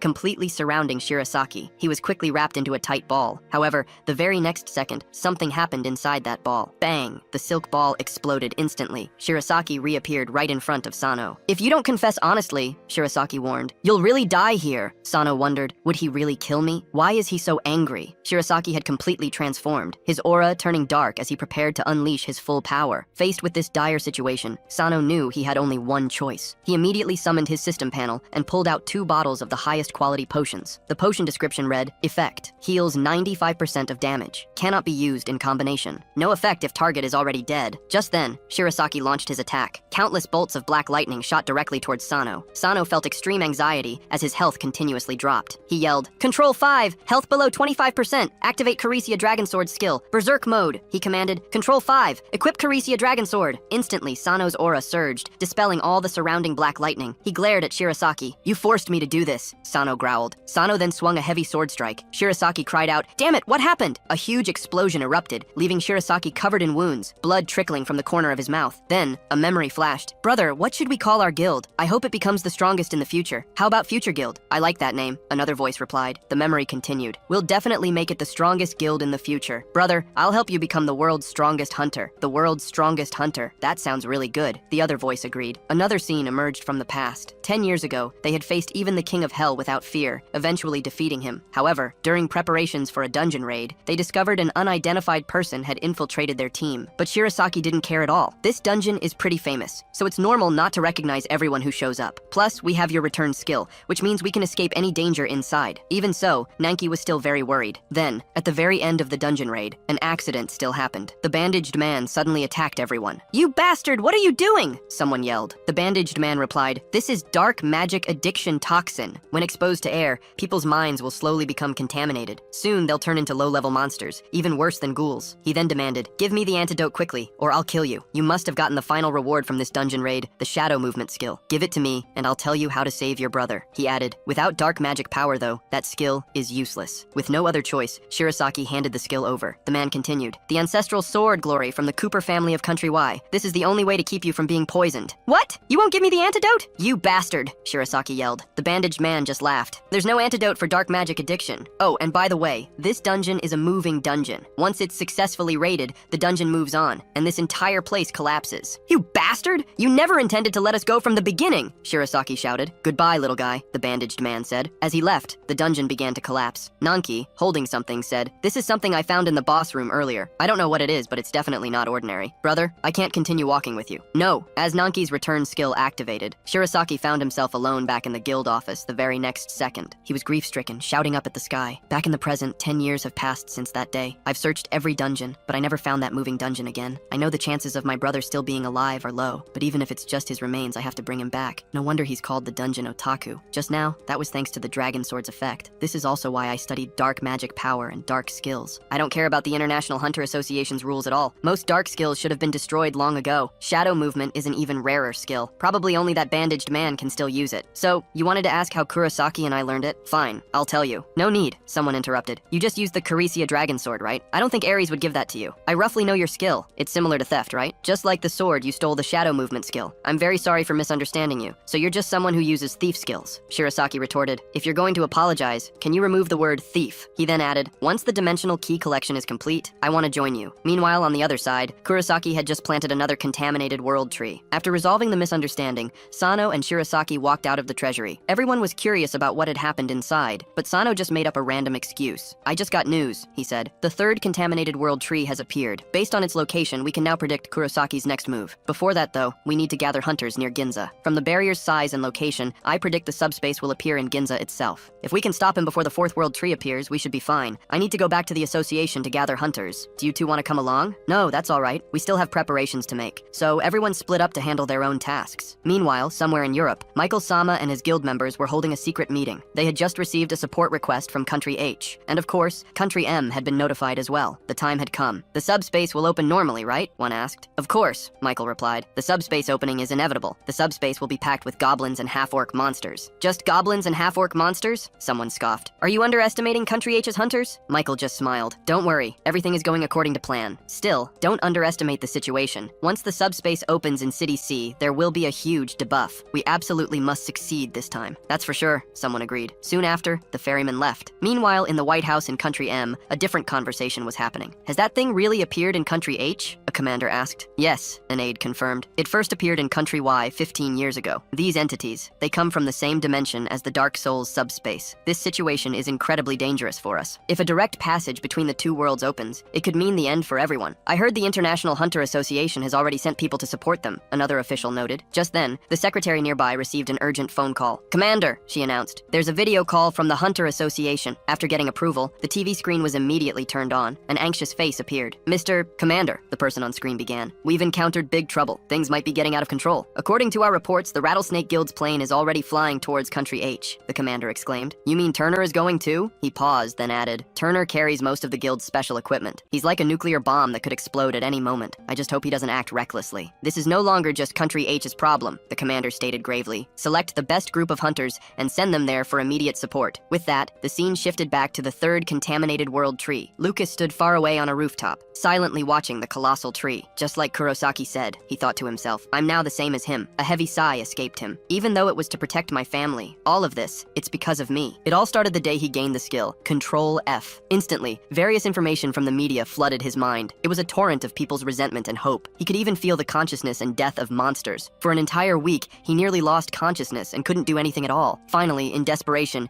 he tried to kill himself to stop the curse of Control F, but ironically, that was when he discovered the way to break it. His family possessed a treasured heirloom, the Angel Sword, a holy blade. As long as he held it, the curse of Control F would be suppressed. Later, he gradually began to adapt to the curse's power. Then, a major incident occurred. A gate to another dimension opened in Country Y. Western hunters soon came to their home, wanting to borrow the holy sword. His father, wanting to protect Lucas, firmly refused. As a result, Country Y suffered tremendous losses, and the Cooper family lost much of its status and power. This spurred Lucas to begin researching the curse's power himself. After trying every method imaginable, he discovered a dark truth. Only dark magic could truly control this curse. If he ever let his guard down, he would easily lose control of the skill. That's why he always kept the holy sword by his side. Finally, he met them, and thanks to them, his family was able to rise again. But the price was steep. Michael Sama had threatened him, demanding he use Control F to find all the cursed ones. Once found, Michael would kill them and steal their cursed power. He had used the excuse of protecting his family for far too long. The truth? I'm just afraid of death, he admitted to himself. I'm a coward. Now that we know who has control skill, if this curse falls into Michael Sama's hands, who knows what might happen? I want to see for myself. So, Lucas sealed away the holy sword. Instantly, the cursed power erupted. As the curse's ability activated, Lucas's consciousness was drawn into a mysterious space. He followed the previous clues, searching continuously. He found his location. Control C. 10,000 meters above, a plane was flying toward the island nation. Inside was Turner, the world's #1 hunter. Boss, if we're going to the island nation, why are we taking a plane like this? Richard, did you forget our guild's motto? Of course I haven't forgotten. Once you let your guard down, danger can strike suddenly. I understand what you mean. I'll be more careful next time. 15 years ago, during the Great Disaster, I was already an A-rank hunter. I almost died. In the end, it was the Western hunters who saved me. Not long after, a transcendent being from another dimension granted me a skill. Soon, I became the world's #1 hunter, thanks to that skill. After that disaster ended, Scion entrusted this to me for safekeeping. Turner held a multi-dimensional fragment, #2, glowing with golden light. This is the first time in 15 years it has resonated. What exactly is happening in the island nation? I must uncover the truth behind all of this. Meanwhile, above Ginza in the island nation, the demonic energy grew increasingly dense. Hunters were all rushing to this location. The pollution concentration was highest here, so the subspace would definitely open in this spot. The Great Sage Guild was responsible for the World Tree at the hospital. Guildmaster Shinoda Shiro used magic circles to control the dark energy there. Guildmaster Takuchi sent his guild members to support various areas. He sat alone in central Ginza, waiting for the subspace to open. The other smaller guilds were responsible for evacuating civilians. By the way, where did Hunter Sano go? He said he had some things to handle first. The scene then shifts to a shopping mall in Ginza. Sano's group was each carrying several bags. Even Little Stone was carrying a backpack. Just then, Lucas arrived, carrying his sword. How did you know we were here? I don't want to waste words with you right now. I'm here for Hunter Sano. Seeing the holy sword in Lucas's hand,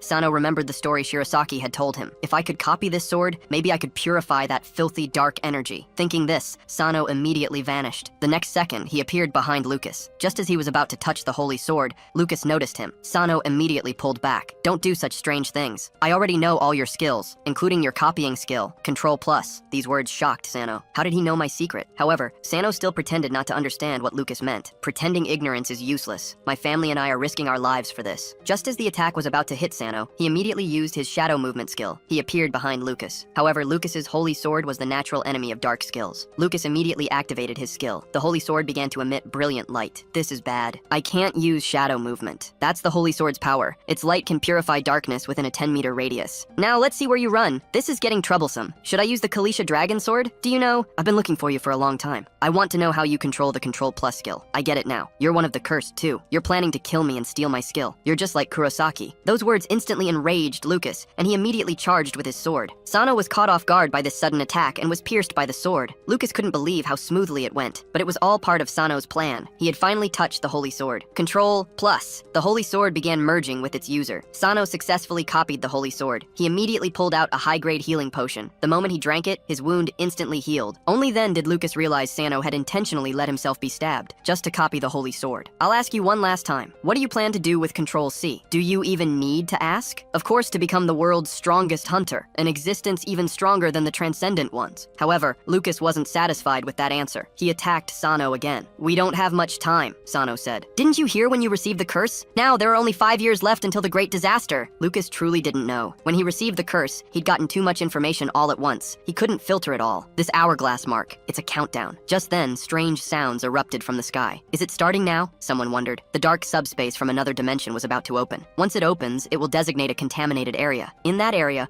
all hunters' HP and MP will decrease by 30%. On top of that, the use of ordinary magic skills will be restricted. If this subspace fully opens, this city will become a living hell. The elf's mission was complete. Should I go back to report? Someone thought. Just then, countless black lightning bolts struck down toward Kurosaki. Shirosaki arrived, along with Ares. You can't leave because you're about to die here. Too bad you're too late, Shirosaki scoffed. The subspace opening can't be stopped. This city is finished. That's fine by me, Shirosaki continued. My target is you. Besides, the subspace's negative effects won't affect me. You think you're the only one unaffected by negative debuffs? Kurosaki retorted. With that, he pulled a long sword from thin air. Let me show you what real dark magic looks like. Meanwhile, the scene shifts to the Hunter Association.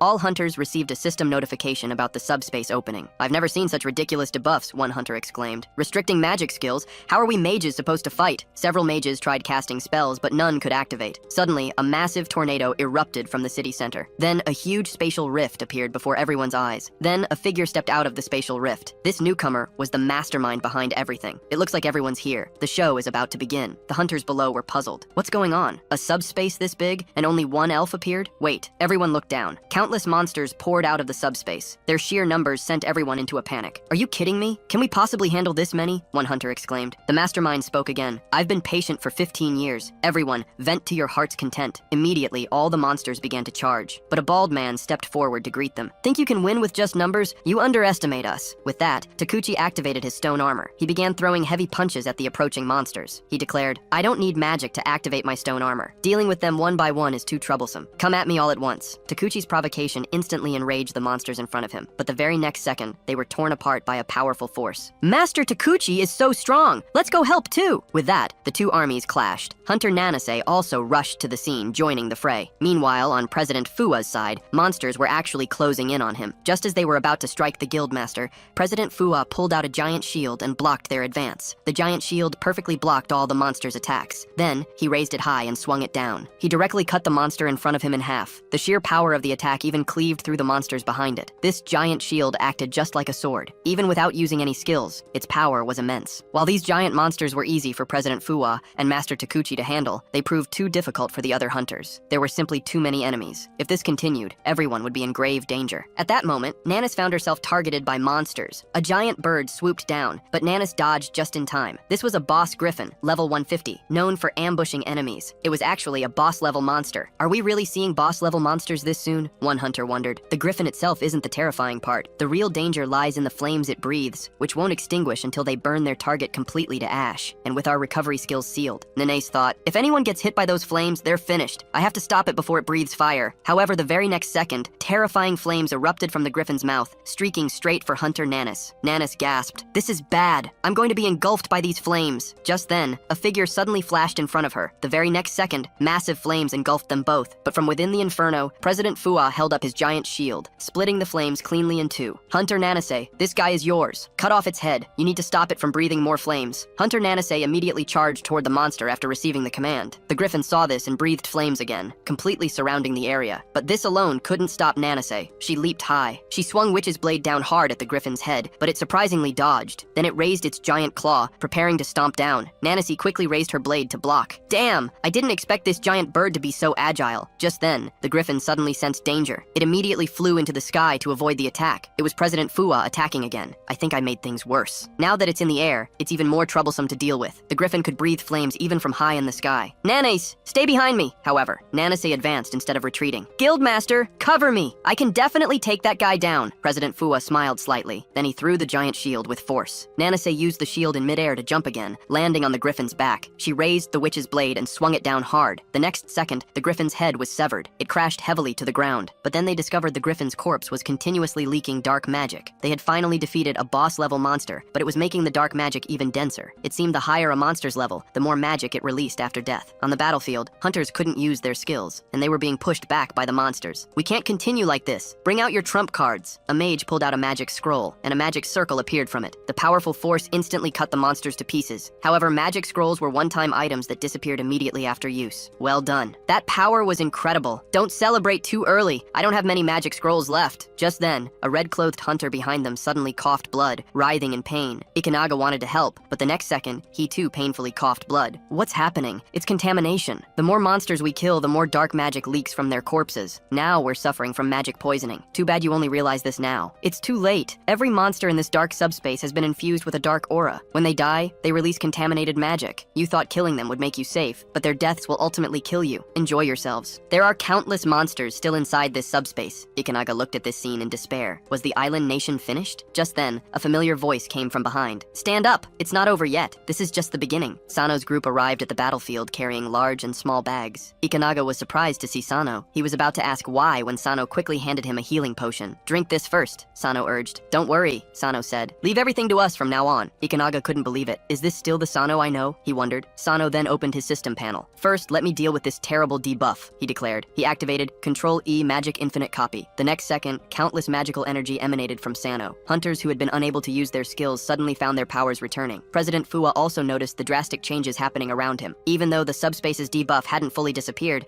this continuous magic supply allowed hunters to use their skills once more. This large-scale magic output is incredible, President Fuwa exclaimed. The elfman was visibly shocked by this massive influx of power. Sano was essentially using vast amounts of magic to counteract the subspace's debuff. How is this possible? The elfman wondered. Could it be Control Plus? However, even with this newfound magic, the sheer number of monsters couldn't be dealt with so quickly. Sano's team continued to push deeper into the front lines, still carrying their mysterious bags. Suddenly, a group of giant monsters appeared right in front of them. Are we too close? Someone asked. Don't worry, Sano replied. Take out what's in the bags. The others immediately opened their bags. Countless small, round balls rolled out onto the ground. Nearby hunters looked puzzled. What are they doing? One whispered. Go, my minions! Sano commanded. Take them all down! The round balls, which had just scattered, suddenly transformed into small gargoyles. They immediately charged toward the monsters. However, the first few gargoyles were quickly smashed by the monsters' powerful punches. Damn, Sano muttered. Even with so many gargoyles, is it not enough? But then, a swarm of small gargoyles climbed up one monster's arm. They attacked its vulnerable points, swarming it. In moments, they brought the massive creature down. It was a clear demonstration. Even small creatures, like ants, could take down an elephant if there were enough of them. Just like that, thanks to the gargoyles' relentless attacks, defeating these giant beasts became much easier. Soon, Sano's gargoyles evolved. They reached level 3, gaining new abilities. Skill 1 allowed them to create puppets based on Sano's image, and previously created puppets could be recreated. Skill 2, Puppet Armor, could transform them into stone armor, covering Sano's entire body. Skill 3 granted Sano the ability to share sensory vision and hearing with his created puppets, and Skill 4 enabled him to give them specific commands. Seeing all this new information, Sano was extremely excited. Sano immediately commanded all the gargoyles to gather together. They began to transform and merge right before everyone's eyes. Come forth, my combined beast, he shouted. From the merging mass, a massive stone dragon rose from the ground. It flapped its mighty wings and soared directly into the sky. Other hunters watched this incredible scene in complete disbelief. Am I seeing things? Someone gasped. The gargoyles actually became a flying dragon. Other dragons already in the sky immediately noticed this new stone behemoth. They wasted no time, breathing massive flames directly at the stone dragon. In an instant, the stone dragon was completely engulfed in fire. It was instantly incapacitated. The other dragons saw this and quickly flew towards it. They struck the stone dragon directly on its head. The stone dragon crashed heavily to the ground, shattering into countless pieces. Everyone felt sorry for it, but then the pieces transformed into small stone dragons. They quickly reassembled and attacked the dragon in the sky. The dragon in the sky saw this. It breathed scorching flames again. The small stone dragons were immediately engulfed by the fire. Their bodies began spinning rapidly, blocking out all the flames. The next second, the small stone dragons burst from the fire. They instantly pierced right through the dragon. The small stone dragon's speed didn't decrease at all. Soon, they had taken care of all the dragons in the sky. This massive amount of experience instantly made me level up several times. Hunters nearby watched this scene in shock. Now we could focus on the monsters on the ground. I activated auto hunt mode. Lucas, standing nearby, stared in shock at the pile of dragon remains on the ground. Is this the true power of control? He wondered. It feels like it's exceeded the curse's power. Has the curse even been purified? Just then, Sano appeared behind Lucas. He wanted to ask who had opened the subspace. However, Lucas couldn't risk his family and refused to betray them. No matter what, he wouldn't. Let me tell you, the real chaos hasn't even begun, he said. Just then, the ground beneath them started to crumble. Countless vines erupted from the ground, instantly wrapping up Sano. Lucas was lucky enough to dodge them, but the vines didn't give up. They attacked Lucas again. After another dodge, he immediately drew his holy sword, planning to purify them. Unexpectedly, his hands and feet were bound. Then his entire body was swallowed. The whole area quickly became covered by vines. Damn, what are these vines? He thought. And they just keep moving. Someone must be controlling them. Looking up, he saw an elf man floating in the air. Why would an elf appear in our dimension? He wondered. Master Shirasaki pursued them all the way here. However, he found his black lightning couldn't harm the elf. Don't you understand? The elf taunted. I've already overcome the corruption of dark magic. Like this. He attacked Master Shirasaki. The black magic at his sword tip touched Shirasaki's shield. The shield instantly dissolved and shattered completely. Even though Shirasaki dodged backward immediately, a wound was still carved on his face. Not everyone can do that, Shirasaki muttered. The dark magic around the elf grew even denser. How did he manage to use such massive magic? He wondered. I suspect my black lightning was absorbed by him. The next second, Kurosaki swung his sword forcefully. A massive wave of sword energy shot toward Ares and Shirasaki. Both quickly dodged to the sides. This strike directly split the building in half. "Now your mortal skills are all useless against me," Kurosaki declared. Just as he was about to attack again, Ares immediately used ice magic, freezing Kurosaki to the ground. Shirasaki was curious. "Has the subspace's debuff disappeared?" he asked. "You can use magic now?" "No," Kurosaki responded. "It's probably the effect of Sano's infinite magic. I can currently use about 50% of my power, and that's enough to stall him." As Kurosaki's magic erupted, the ice blocks beneath him instantly shattered. Ares tried to use the same trick again, but as he moved to freeze Kurosaki, Kurosaki quickly jumped into the air. He then charged directly at them. "Think you can trap me?" Kurosaki challenged. "I'm the guildmaster of the Blood Tower Guild." At this critical moment, Ares quickly activated a magic barrier. "You might not know," he said. "My dark magic can absorb ordinary magic and become stronger." Immediately, the magic barrier began to dissolve and disappear. Seeing this, Ares quickly pulled a magic scroll from his pocket. He tore it in half. The magic runes inside instantly formed a new barrier. "Are you struggling in your death throes?" Kurosaki mocked. Planning to absorb it again, he immediately raised his sword to stab. The next second, the barrier instantly shattered. Fortunately, Shirasaki blocked in front of Ares just in time. He released a burst of black lightning at Kurosaki. Kurosaki quickly raised his sword to block the attack. Seeing his chance, Ares used ice magic again. Countless ice spikes stabbed toward Kurosaki, instantly trapping him. "Tell me," Ares demanded, "where did you get the shadow movement skill? Otherwise, I'll make you wish you were dead. You chased me all this way just for this?" Kurosaki scoffed. "Do you know, I heard some interesting things from Lucas." Kurosaki's magic erupted around him. A large amount of magic quickly engulfed Shirasaki. When Shirasaki opened his eyes again, he found himself back in a cave. A man lay on the ground beneath him. It was Nanki, his brother, poisoned by magic. Meanwhile, on the other side of the battlefield, the elf man came to Lucas. He took the holy sword from Lucas's hand. "I thought it would take me a long time to get it," he mused. "You approached me for the holy sword from the beginning, didn't you?" Lucas accused. "No," the elf man replied. "Your Control F ability is also essential. It can help me quickly find Control C. If the holy sword's power combines with Control C,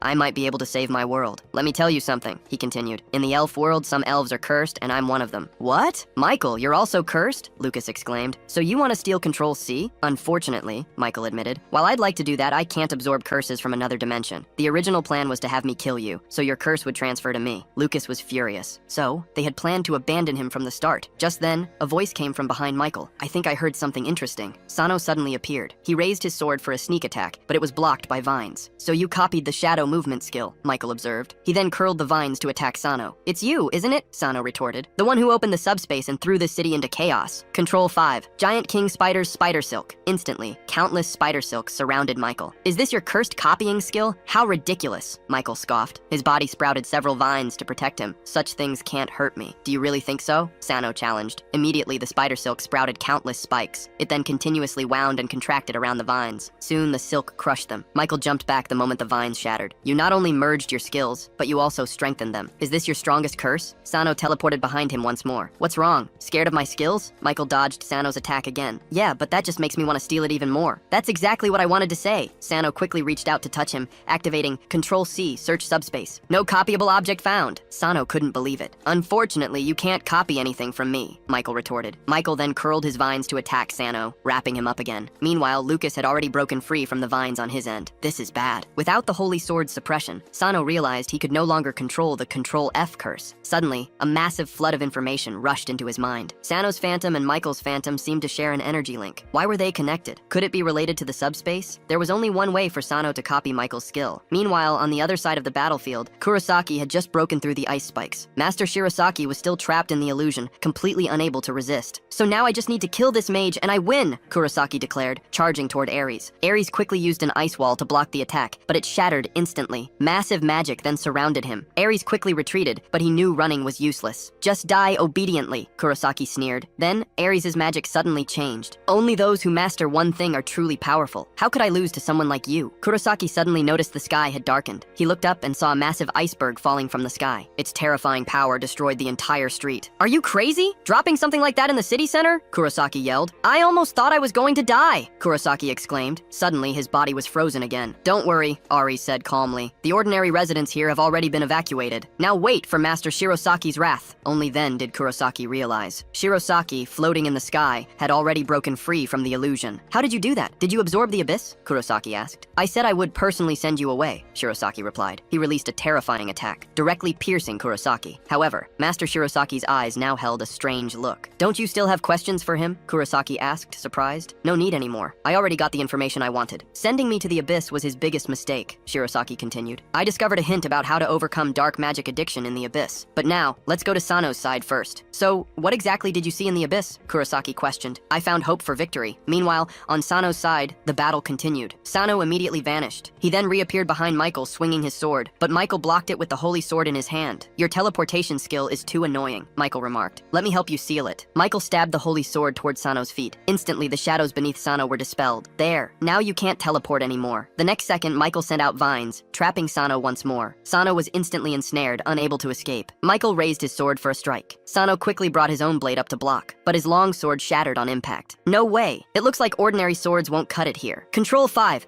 Use Kalisha Dragon Sword. Sano instantly pulled out his strongest trump card. A single strike shattered the vines that bound him. The massive sword light shot straight toward Michael. When the smoke cleared, Michael had surprisingly caught the blow. The Kalisha Dragon Sword's power is truly terrifying. Without the holy sword, that would have been dangerous. Don't think it's over yet. Sano leaped high, his sword raised. But before he could swing down, a portal suddenly opened behind Michael. Michael vanished into it. Sano's strike sailed through empty air. Suddenly the portal reappeared, and the holy sword struck Sano in a single blow. Even with your increased level from the sword, your combat experience is still lacking. Damn, I didn't expect the subspace could be used for movement. How can I copy that? Lost in thought, Sano pulled out a healing potion. He quickly drank it. High-level healing potions can fully close external wounds, but they can't repair internal damage. These potions are made with divine power, so they can't completely heal damage from the holy sword itself. Let's see what else you can copy. There's nothing left for you to copy, but it seems I don't need anything else. As soon as he finished speaking, hellfire blasted straight at Michael. Damn, who is this? The massive blast of power ripped the holy sword right from Michael's hand. It flew through the air and embedded itself in the ground nearby. To block the hellfire, Michael immediately summoned vines. He barely managed to hold them back. It was Hunter Nanus, arriving just in time. Are you okay? Thank you so much. You came at the perfect moment. Thanks to your gargoyles, most of the monsters are down. Master Takuchi is also on his way. At that moment, the holy sword, which had been nearby, flew back into Lucas's hand. Michael, I'll make you pay. Your flames are impressive, but how long can they last? He then sent several vines to attack Nana's. My hellfire isn't afraid of your broken tree roots. Is that so? Then how about this? The next second, countless vines suddenly sprouted up around Hunter Nana's. They instantly surrounded her. In this situation, using hellfire would only hurt her. However, the next moment, all the vines were sliced into pieces by the witch's blade. I don't only know hellfire! While Michael's attention was on Nana's, Sano seized the opportunity. He teleported behind him for a sneak attack. A massive slash instantly engulfed her, but once again, she dodged it using her subspace ability. Looks like I need to get serious to deal with all of you, she said. She waved her arm, and the ground beneath Nana's and Sano began to crack. Soon, flower buds emerged from the earth, continuously releasing dark magic. Seeing this, Hunter Nana's immediately unleashed hellfire. She intended to burn them all away. However, as the flowers burned, even more dark magic spread. The magic these flowers released was 10 times stronger than anything from the pollution tree. Just touching it would cause contamination. And even worse, attacking the flowers would only spread their spores further. Damn, I should have copied the holy sword instead of shadow movement, Sano thought. At this critical moment, Lucas, who was nearby, activated the holy sword skill. He instantly purified all the surrounding dark magic. Both Sano and Nanus looked at him in surprise. They couldn't believe Lucas would actually help them. This unexpected action instantly enraged Michael. Meanwhile, Missile unleashed a barrage of vines to attack Lucas. You betrayed me first, Missile snarled, so don't blame me for being ruthless. As Lucas pressed his attack, he quickly closed in on Missile, launching his sword technique, prayer thrust. Countless sword lights stabbed toward Missile, but his vines blocked them. They were then slowly pushed into his subspace. Do you think you can defeat me with the power of the holy sword? How naive, Missile taunted. Is that so? Lucas replied. Normally, yes. But I discovered your subspace is part of the dark spirit, right? I'm curious what will happen when a holy sword pierces through it. The next second, the holy sword struck Missile's subspace,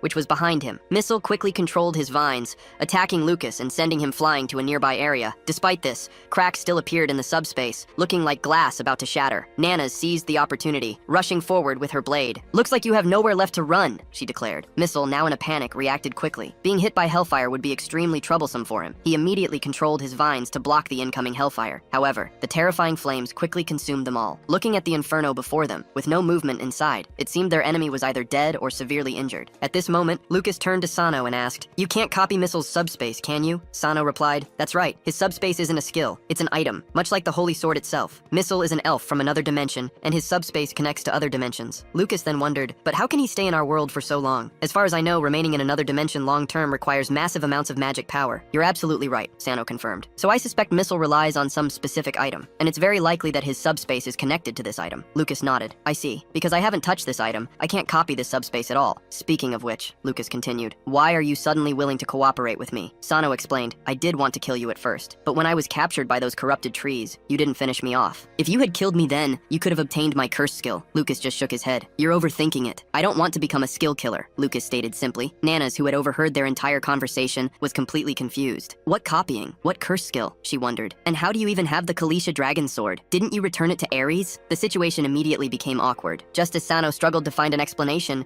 strange sounds began to emanate from the hellfire. Then, massive vines burst from the ground, instantly extinguishing the terrifying flames. Missile stood tall atop the vines, covered in wounds. I originally planned to just play around with you casually before Michael arrived, he stated, but I still underestimated your strength. The real battle starts now. Immediately, numerous branches lashed out, attacking Sano and the others. Everyone quickly dodged upon seeing this sudden assault. Sano then asked Nanas to use flames to block Missile's vision. Nanasu instantly unleashed hellfire as commanded, forming a towering wall of flames. I immediately leaped onto the tree trunk. Then, I used Control-C to copy the corrupted World Tree's branch. A seed containing 1/3 of the World Tree was copied into my body. It can be absorbed and grown, promising the World Tree's life blessing once it blooms. However, anyone carrying 1/3 of the World Tree seed will forcibly absorb this skill if their health drops below 15%, losing the ability to use World Tree branches. It seems Missile is at the end of his rope. The next moment, Sano quickly summoned the World Tree's branches. Golden branches erupted from the ground, and Missile watched in shock as the black branches covering his body began to dissipate. Damn it, he cursed. That guy actually copied the corrupted World Tree. Lucas seized the opportunity, leaping high, determined to finish Missile off while he was vulnerable. Seeing this, Missile immediately tried to summon his own branches to attack, but failed. His World Tree branches were now completely unusable. In that critical moment, Missile quickly bent down to dodge the attack, but he didn't quite make it. A deep sword wound appeared on his chest. Damn it, he muttered. I didn't expect to be so pathetic. Just as he tried to summon the subspace to escape, I used Control-C. Simultaneously, I deployed spider silk and branches,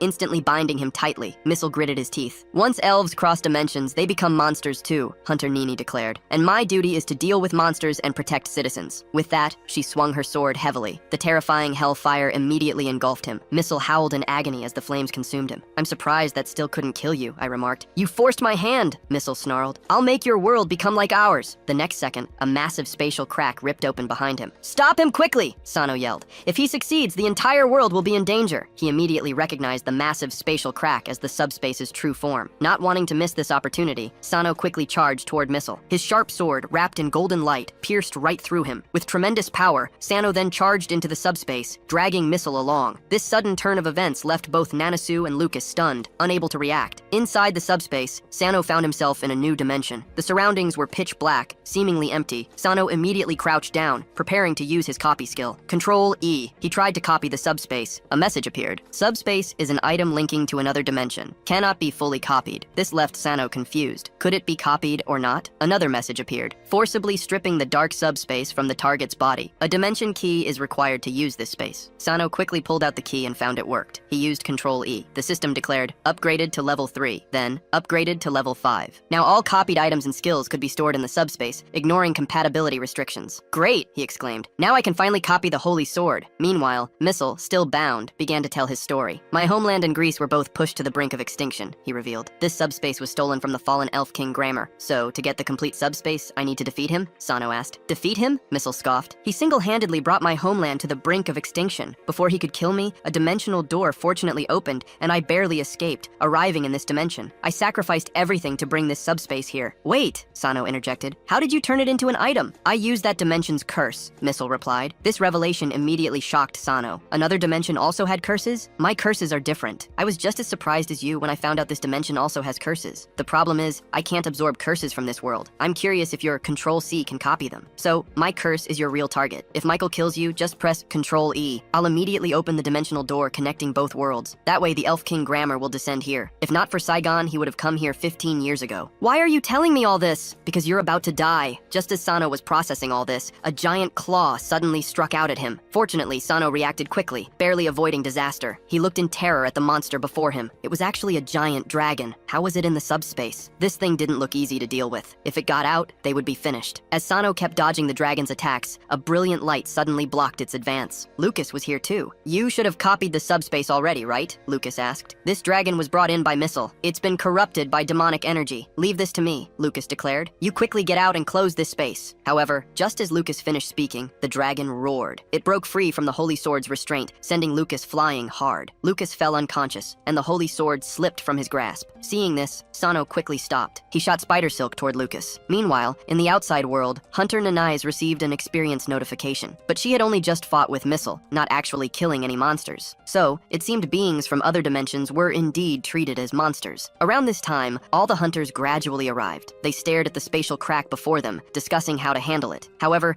the crack suddenly began to show unusual activity. An explosion boomed from inside the subspace, and two figures were violently thrown out. It was Sano and the unconscious Lucas. Ignoring the surprise from onlookers, Sano ran toward the space entrance again. He had to close the subspace before that monster came out. As Sano's skill activated, the subspace entrance continuously shrank. However, just as it was about to close, a system warning suddenly popped up. It read, "Due to internal forces, the subspace cannot be closed and must remain open." How was this possible? Could it be that monster? At that very moment, the huge dragon's head emerged from the crack. Then, its entire body slowly walked out. Everyone looked in terror at the giant beast before them. "Everyone, run quickly!" someone yelled. "This isn't something we can handle!" Maul immediately recognized the giant beast. "This is a dragon!" he gasped. 15 years ago, just one of them destroyed an entire kingdom. The dragon had completely flown out, directly sending Sano, who was still at the entrance, flying. "Damn it!" Sano cursed. "I have to stop it!" He immediately activated Control 5, using his World Tree Branches skill. The next second, numerous branches coiled toward the dragon, quickly wrapping it completely. It worked. The dragon was stopped. Just as everyone thought the crisis was resolved, the dragon roared. It broke free from the restraints, its mouth continuously spewing flames. "Damn it!" Sano yelled. "It's about to breathe fire!" "Everyone, run!" At that moment, Hunter Association President Fuwa raised his large shield. "It's too late," he declared. "Everyone get behind me." Master Shirasaki quickly directed the remaining people to join him. The very next second, the dragon unleashed massive flames, turning everything before it into a sea of fire. Miraculously, this terrible attack didn't result in a single casualty. The dragon's scales are incredibly hard. Normal physical attacks and magic can't harm it, but I have a method. We can use Michael to eliminate the dragon, but the problem is, his target is you. Just then, a helicopter appeared in the sky above the battlefield. Should we act now? Not yet. We need to wait until the dimensional fragment resonance strengthens. Meanwhile, just before the great battle, Missile and Michael were making their final preparations. I'll leave this matter to you. You'll be the one to open the dimensional door. Hunter Sagan should have already made arrangements to prevent the door from opening again. And take this. It's the Guardian Stone passed down through generations of my elf clan. If I'm killed, it will emit a brilliant light, guiding you to my true killer. That will be the best time for you to act. Back in reality, the Guardian Stone in Michael's hand was glowing red. A red beam shot straight down, pointing directly at Hunter Nanais below. Meanwhile, the dragon was still relentlessly destroying the city. Most hunters were only able to dodge. Then, Master Shirosaki raised his staff and unleashed his strongest skill, Black Lightning. However, even dark magic proved nearly useless against the dragon. The most effective method would likely be physical attacks, but the creature is simply too big. If ordinary hunters try to kill it, the casualties would be enormous. Damn it. If Master Takuchi Tsuyoshi were here, there might be a way. Where did he go at a time like this? In a corner of the battlefield, two hunters discovered strange, wriggling sludge. The next second, its temperature began to rise steadily. With a bang, a stone figure burst out of the sludge. It was Master Takuchi Tsuyoshi, transformed by the dragon's flames. Looking towards the dragon, he exclaimed, "Damn it, this thing is too big!" Beside him, small stone gargoyles began emerging from the ground. On the other side, I tried once more to use the World Tree's branches to restrain the dragon, but failed again. Then Lucas suggested, "We can put it back in the subspace." "No, if we do that, I won't be able to use the subspace. But we can use the Holy Sword. I know you copied the Holy Sword when you were in the subspace. Copy the Holy Sword tens of thousands of times, simultaneously using the power of holy light. I think that's feasible, but the real problem is how to push it into the subspace." Just then, Master Takuchi Tsuyoshi approached from behind. "Kid, I need to borrow your stone gargoyles," he said. Sano was puzzled, unsure of what he intended. "I'm going to make that big guy pay." They quickly reached an agreement. Sano would open the subspace door, and Master Takuchi Tsuyoshi would push the dragon in. Soon, the moving stone gargoyle cores were being pasted. Numerous cores were copied. The moment they hit the ground, they instantly transformed into small stone gargoyles. Master Takuchi Tsuyoshi immediately stepped forward, striking the ground with force. I hadn't expected the effect to be so good. The stone gargoyles matched his armor perfectly. But the dragon quickly stood up again. It seemed one hit wasn't enough, and Takuchi Tsuyoshi was about to try again. However, I acted first. I commanded all the stone gargoyles to shoot out, rushing directly into the dragon's mouth. The dragon crushed them with a bite, but that wasn't my real goal. The remaining stone gargoyles inside the dragon's mouth were preparing to self-destruct. Moments later, a huge explosion erupted. The attack knocked the dragon unconscious, sending it crashing to the ground. Everyone cheered, believing we had defeated the dragon. I had no time to explain. I immediately ran toward the beast, knowing I had to get it into the subspace before it woke up. I activated Control 5, opening the dark subspace. A spatial crack immediately appeared behind the dragon. Master Takuchi Tsuyoshi, can you do it again? I asked. Your stone gargoyles all self-destructed, so I can't do it like before? The situation was awkward. If I copied brand new stone gargoyles, their levels would be too low. Just then, Hunter Neen stepped forward with a suggestion. We can use Hellfire's shockwave, she said urgently. We must hurry! If it woke up, it would be dangerous. But just then, the dragon had already awakened. Maul immediately warned everyone to run. The dragon opened its mouth again, ready to breathe fire. Hunter Nini immediately rushed toward it. If we let it breathe fire,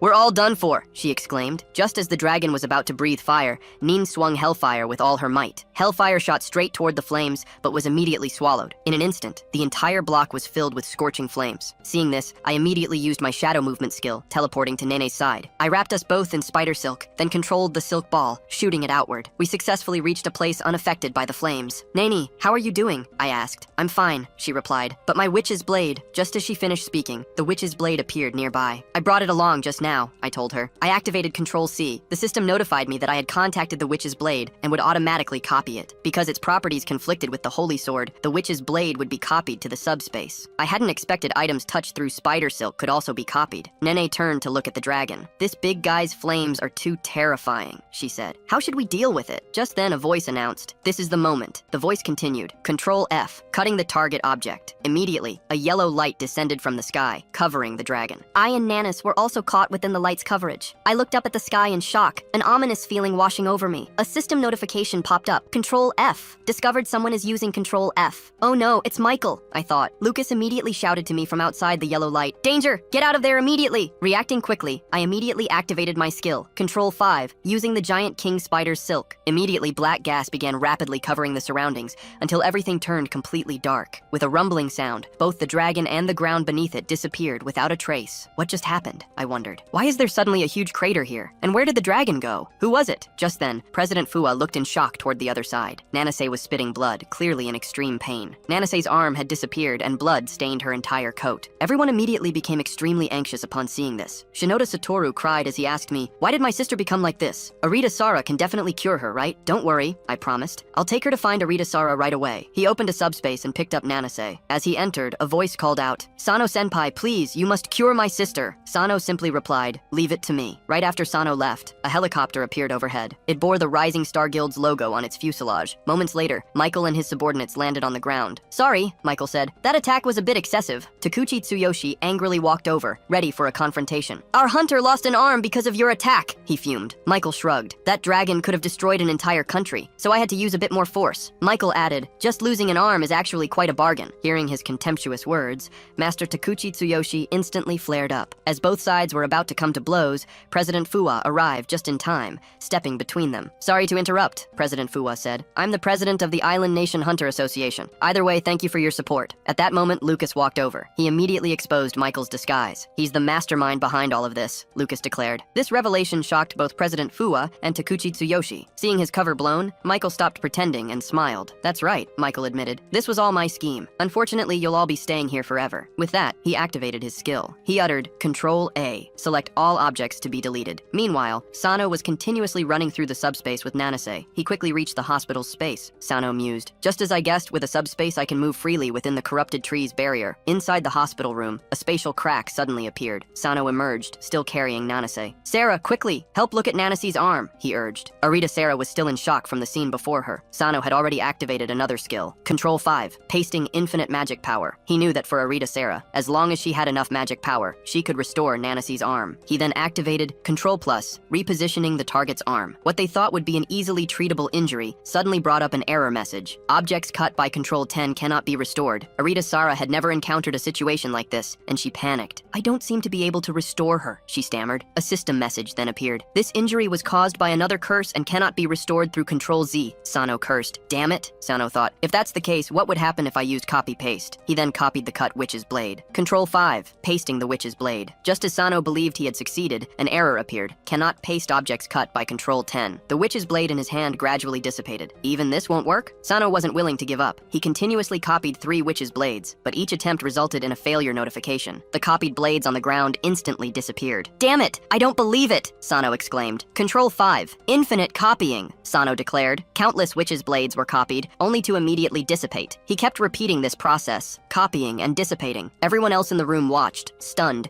as countless error pop-ups flooded the air. Finally, one witch's blade appeared that didn't disappear. An unknown error occurred, and now I can copy and paste objects cut by Control 10, Sano realized. I didn't expect it to actually work. He then turned to Arita Sarah and said, let's try again. Back on the battlefield, all the hunters suddenly had an inverted triangle target appear above their heads. This was Michael's Control A Select All skill in action. Immediately, several black lightning bolts struck the marked hunters. The terrifying power continuously bombarded the Rising Star Guild members. Michael activated Control H, swapping positions with a target. He suddenly vanished from his spot on the battlefield, instantly escaping the explosion. Seems you're good at dodging. Too bad I'm best at area magic. As he said this, he prepared to launch a large-scale attack. However, at that exact moment, Michael smiled coldly. Black lightning is indeed a troublesome skill, Michael mused. Then he snapped his fingers. I'll deal with you first. The next second, several small black spheres attacked Shirosaki. Surrounded by them, Shirosaki had nowhere to escape. Any parts touched by the spheres were instantly cut away, then fell straight to the ground. You damned bastard! Takuchi Tsuyoshi angrily charged at Michael. A huge impact sound rang out. Countless fragments scattered. The president of the island nation's #1 guild is nothing more than this, Michael scoffed. A semi-transparent barrier had formed in front of him. Takuchi Tsuyoshi's arm was destroyed the moment it made contact. What kind of skill is this? Even Takuchi Tsuyoshi's attack doesn't work, someone exclaimed. Don't be too shocked, Michael replied, activating his skill again. He used Control 10, cutting objects in front of him. A huge black sphere instantly formed. After the smoke cleared, only a massive crater remained. At the crater's edge, two figures stood behind a huge shield. Old man, mind your own business, one of them said. This isn't an ordinary skill. I almost couldn't block it. Even my shield has cracks. Hearing this, Takuchi Tsuyoshi was shocked. Isn't this shield supposed to be indestructible by any weapon or skill? Takuchi Tsuyoshi wondered. This legendary giant shield was made from legendary giant bones. To even withstand my curse skill, I advise you to stop while you can, Michael warned. Once the International Hunter Association knows about this, both you and your guild will be finished. What if there's no evidence or witnesses? Michael countered. With that, he activated his cutting skill again. Control +10, cutting selected targets. Countless black spheres then smashed against the giant shield. The terrifying power instantly exploded on the shield's surface. Let's see how long you can hold on, Michael taunted. Under his continuous bombardment,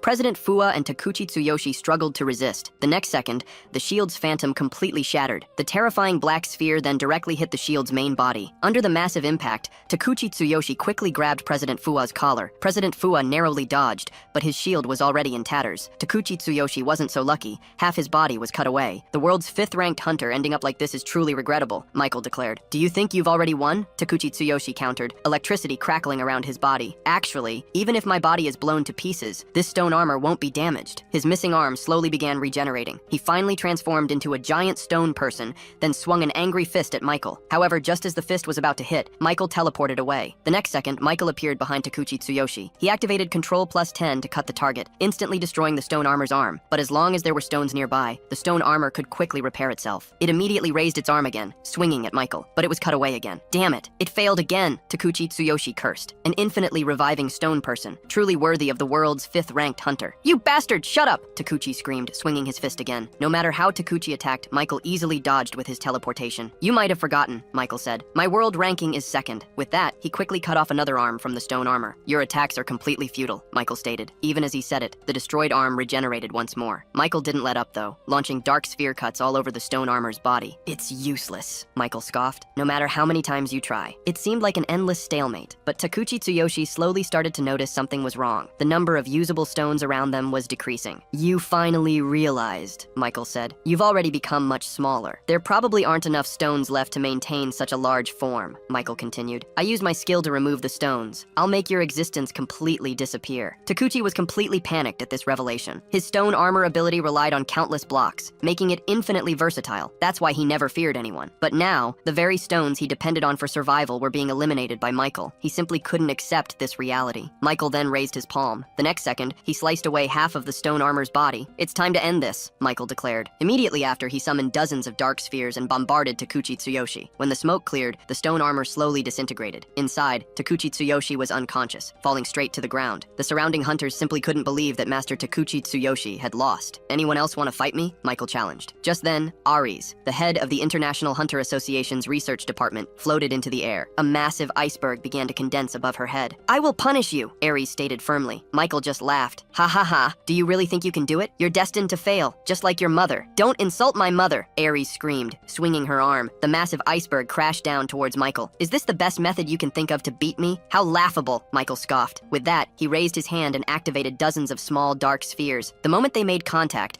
a huge explosion erupted. The iceberg split cleanly in half, falling to either side of Michael. But then, unexpectedly, another iceberg attacked him from behind. Seeing this, Michael quickly activated his skill again. However, he couldn't destroy it fast enough. The enormous iceberg smashed directly into the city. The impact instantly engulfed the surroundings in thick smoke. Just as everyone thought they had finally won, Michael emerged, standing unharmed under the iceberg. "Do you know the consequences of opposing me?" he asked. The next second, several dark spheres surrounded Ares. Ares immediately deployed her strongest protective shield, but under Michael's continuous bombardment, the shield shattered. She flew backward through the air. Michael, however, wouldn't let her go, preparing to deliver a fatal blow. Just as Ares was about to be engulfed by the dark spheres, a golden light shone. Her outer garment suddenly lit up with magical patterns, firmly protecting her. Despite this, the huge impact sent Ares crashing directly into a nearby building. "Is this Hunter Sagan's immortal coat? I want to see how long it lasts against my skill." He activated Control +10, a skill designed for cutting selected targets. The building instantly erupted in a massive explosion. However, Ares emerged from the ruins completely unharmed, shielded by the immortal coat. This was the first time Michael had encountered an item his curse couldn't cut, truly worthy of the legendary strongest mage's creation. Just as Michael was about to attack Ares again,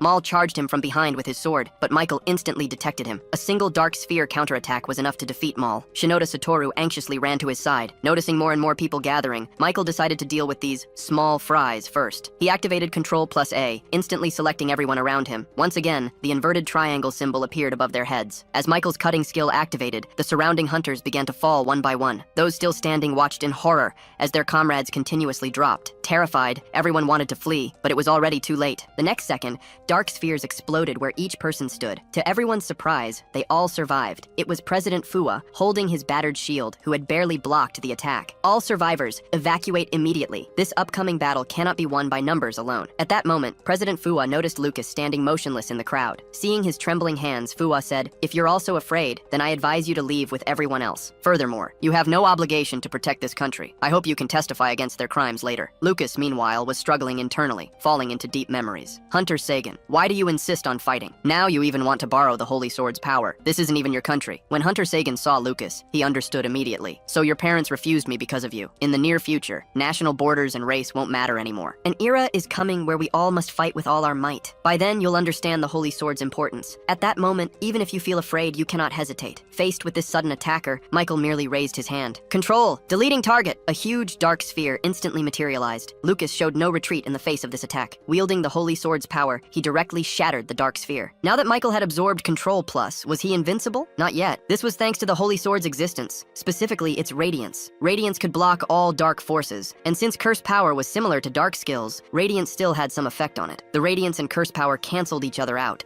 just as the Holy Sword was about to strike Michael. Suddenly, a pitch-black long sword blocked the Holy Sword. For the first time, Michael drew his own sword in front of others. "I didn't expect even a coward like you would dare to be insolent before me." "Shut up, you bastard!" An angry Lucas continuously slashed at Michael. He reasoned that at this close distance, Michael shouldn't be able to use his curse power. "If it's just a contest of swordsmanship, I'm confident I can beat him." However, at that moment, he heard Michael's mocking words. "I'm certain this is the worst decision of your life." "Control X," Michael announced, cutting all objects in the surrounding area, but not including the user himself. "At this distance, even your radiance can't completely neutralize it." The next second, Lucas was engulfed by darkness. A huge dark sphere devoured everything around. Suddenly, several rays of light shot out from the darkness. It was the Holy Sword technique, Radiant Burst. Lucas barely escaped from the darkness, but to his shock, the Holy Sword made a cracking sound. The next second, half the blade fell to the ground. This was bad. There was no way to deal with him now. "I didn't expect you to have another trick up your sleeve. No wonder Ares' attack was ineffective against you earlier. Now, without the Holy Sword, what will you use to fight me? Tell me quickly where Control X." With that, he grabbed Lucas's throat. He then condensed an energy sphere, holding it threateningly. "If you don't tell me, I'll send you on your way right now." Suddenly, the space behind him cracked open. Sano jumped out holding the Kalisha dragon sword. Just as he swung at Michael, Michael dodged in time. "To steal others' curses by killing them? I wouldn't feel any guilt killing someone like you." At that moment, Michael suddenly noticed his dimensional fragment was resonating. This meant the guy in front of him also had dimensional fragments. He was even holding the Kalisha dragon sword. So, this was the Control X Michael had been looking for. Just as Michael was about to attack, a hellfire quickly shot towards him. The moment he was about to be engulfed by flames, flames, Michael used Control X to teleport away. Hunter Nanas, standing in the distance, glared at him, completely unharmed. Shinoda Satoru was overjoyed to see his sister safe and sound. It was a miracle. Even Master Kanda's healing arts couldn't achieve such a quick recovery. Most shocked, however, was Michael, knowing the damage his Control X usually caused. This meant her wound had been preemptively healed, even before she was injured. Suddenly, Michael was drawn to a surge of magic power in the distance. Arita Sara was holding a giant's heart, treating Master Shirasaki. She actually has Control Z. I need to target her first. Nanas, seeing this from a distance, immediately swung her witch's blade with force. Two sword lights rushed straight at Michael. However, Michael simply condensed a dark sphere, easily neutralizing Nanas's attack. Next, Sano activated Control 5, using World Tree branches. He directly summoned numerous branches to surround Michael, quickly wrapping him tightly. Meanwhile, Shirasaki had regained consciousness, shocked to see his severed arm rapidly regenerating. Not only that, but his clothes and equipment were also restored. Such a heaven-defying skill must require massive magic power. At that moment, Shirasaki suddenly noticed Arita Sara was actually holding a giant's heart. That bastard Sano said he was selling me the only one in the world, he thought. But it looks like he's made countless copies. Sano made you the first one I had to treat, and we need your help. Just a few minutes ago, Arita Sara had offered to help restore the health of high-risk patients in the hospital. This would require Sano to provide a massive amount of magical power. Sano's condition for this was that Arita Sara go to the battlefield and treat wounded soldiers. He also pulled out a giant's heart and gave it to her. Consider this compensation for sending you to a dangerous place. Just as Arita Sara was deeply moved by this, Sano delivered some disappointing news. You can only use this heart for 10 days. I can set an expiration time for replicas. If you want to own it permanently, it depends on your performance afterward. The scene then returned to the present. Arita Sara was moving through every corner of the battlefield, treating the wounded under Master Kinosaki's protection. At this very moment, the wrapped-up Michael broke through the branches. With an explosion, Michael appeared before everyone once again. You actually copied the corrupted World Tree's branches too. Those are from another dimension. Just thinking about how you can copy items from other dimensions makes me eager to destroy them. Michael used Control A to lock all surrounding personnel. Seeing this, Nanais immediately unleashed Hellfire, but the same trick wouldn't work twice. A massive sword beam shot straight towards him,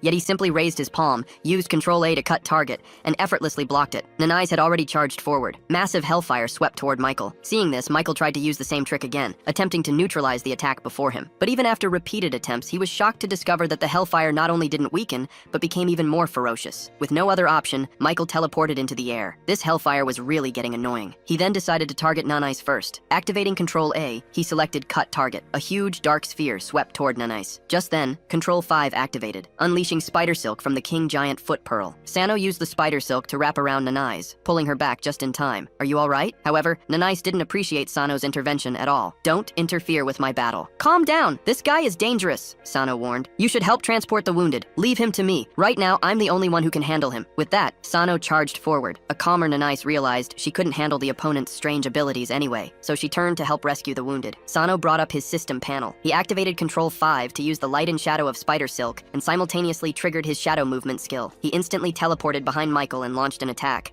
But the very next second, Michael appeared behind Sano instead. I can teleport too, Michael taunted, and I'm better at it than you. Sano immediately spun around, swinging his sword at Michael, but Michael steadily blocked the attack. Only the sword beam lightly grazed Michael's cheek. I didn't expect a replica to have such power, Michael mused. Michael activated Control 10, selecting Cut all objects around except myself. Immediately, the surroundings plunged into darkness. Sano, however, showed no panic. He immediately activated Control 5, replicating numerous holy swords. The next second, countless holy swords surrounded Michael. Are you planning to perish together with me? Michael wondered. Have you forgotten about my curse? Just as Michael pondered this, a violent explosion erupted where they stood. The terrifying power destroyed the entire street. Shinoda Satoru, already at a distance, watched the explosion with deep worry. Just then, Master Shirasaki passed by. If you're worried about Sano, he said, I think you can rest assured. It's dangerous here, he added. You should quickly move the wounded to the underground space too. Meanwhile, at the center of the explosion, holy swords and a Kalisha dragon sword lay scattered. A hand reached out for a sword. It was actually Michael who picked up the sword. At that moment, Sano also successfully revived. I see you can replicate your own body, Michael observed. By the way, can I have this Kalisha dragon sword? Sano replied. Use it as you like. This sword is about to expire anyway. As Sano finished speaking, the long sword in Michael's hand began to dissipate. It quickly vanished. It actually has an expiration date, Michael muttered in surprise. If that's the case, Michael pressed, what's the shelf life of your body? Sano simply said, I don't know what you're talking about. Michael scoffed. Anyway, your curse can't do anything to me. Sano smirked. Do you really think so? My curse power is slowly destroying you. And once my curse power kills you,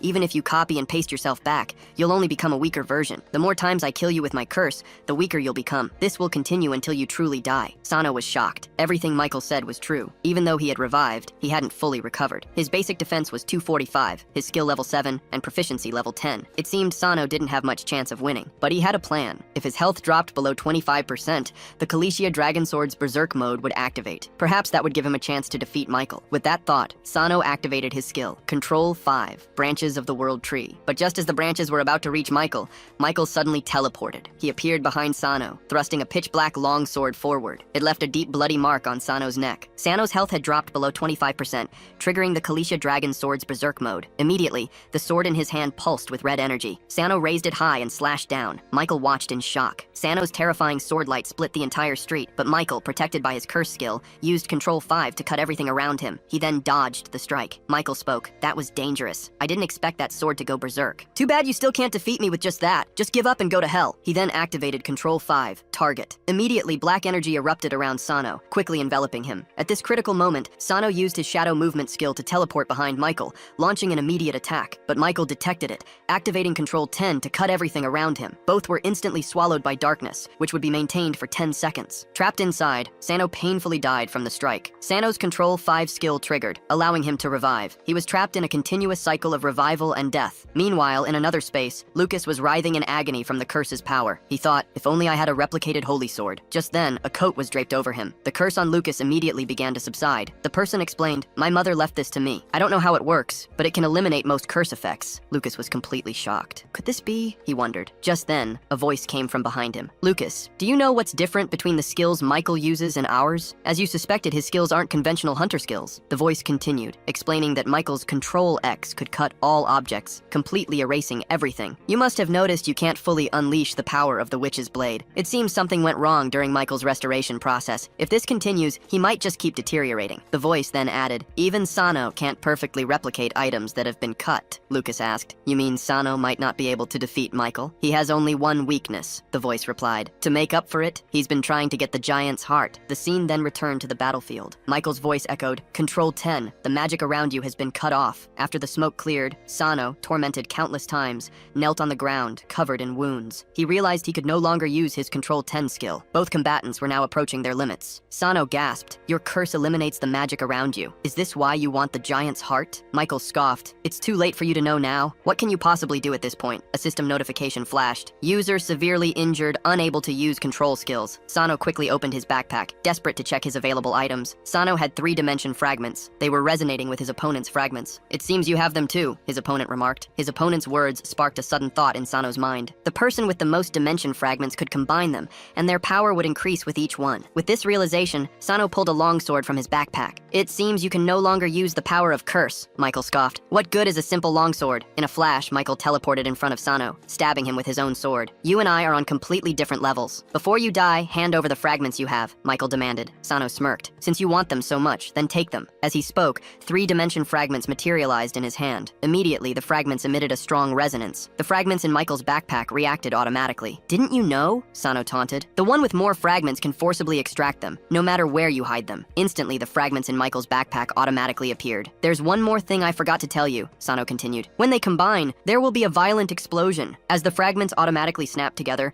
a terrifying explosion echoed throughout the world. The blast carved a huge, deep pit into the entire area. Michael was left covered in wounds. "What a miscalculation," Michael cursed. "This thing actually explodes." Soon, he spotted his target in the ruins. 4-dimension fragments lay on the ground not far from him. He teleported to the stone slab where the dimension fragments lay. As Michael reached out to pick them up, another hand snatched them first. It was Sano, revived once more by his copy and paste skill. He still held the Khaleesi Dragon Sword, now in berserk mode. "Damn it, you're still not dead," Michael roared. As Sano swung his sword down, Michael quickly activated his teleport skill, but he was still a step too slow. The terrifying power directly hit him. The force of the sword instantly engulfed the entire block. "Let's see you get up from this strike," Sano muttered. Sano then stored the dimension fragments in his system backpack. "That was really dangerous," he thought. "I almost thought I couldn't revive anymore. Just like that time in the Snow Mountain maze, I miraculously recovered," Sano mused. "It seems I haven't fully mastered the power of curse yet." Suddenly, a furious Michael stood up again. Michael began to chant, "Control A. Select all objects in this area. I will completely erase you. Control N. Cut selected targets." Black energy continuously surged around the area. How is this possible? Sano wondered.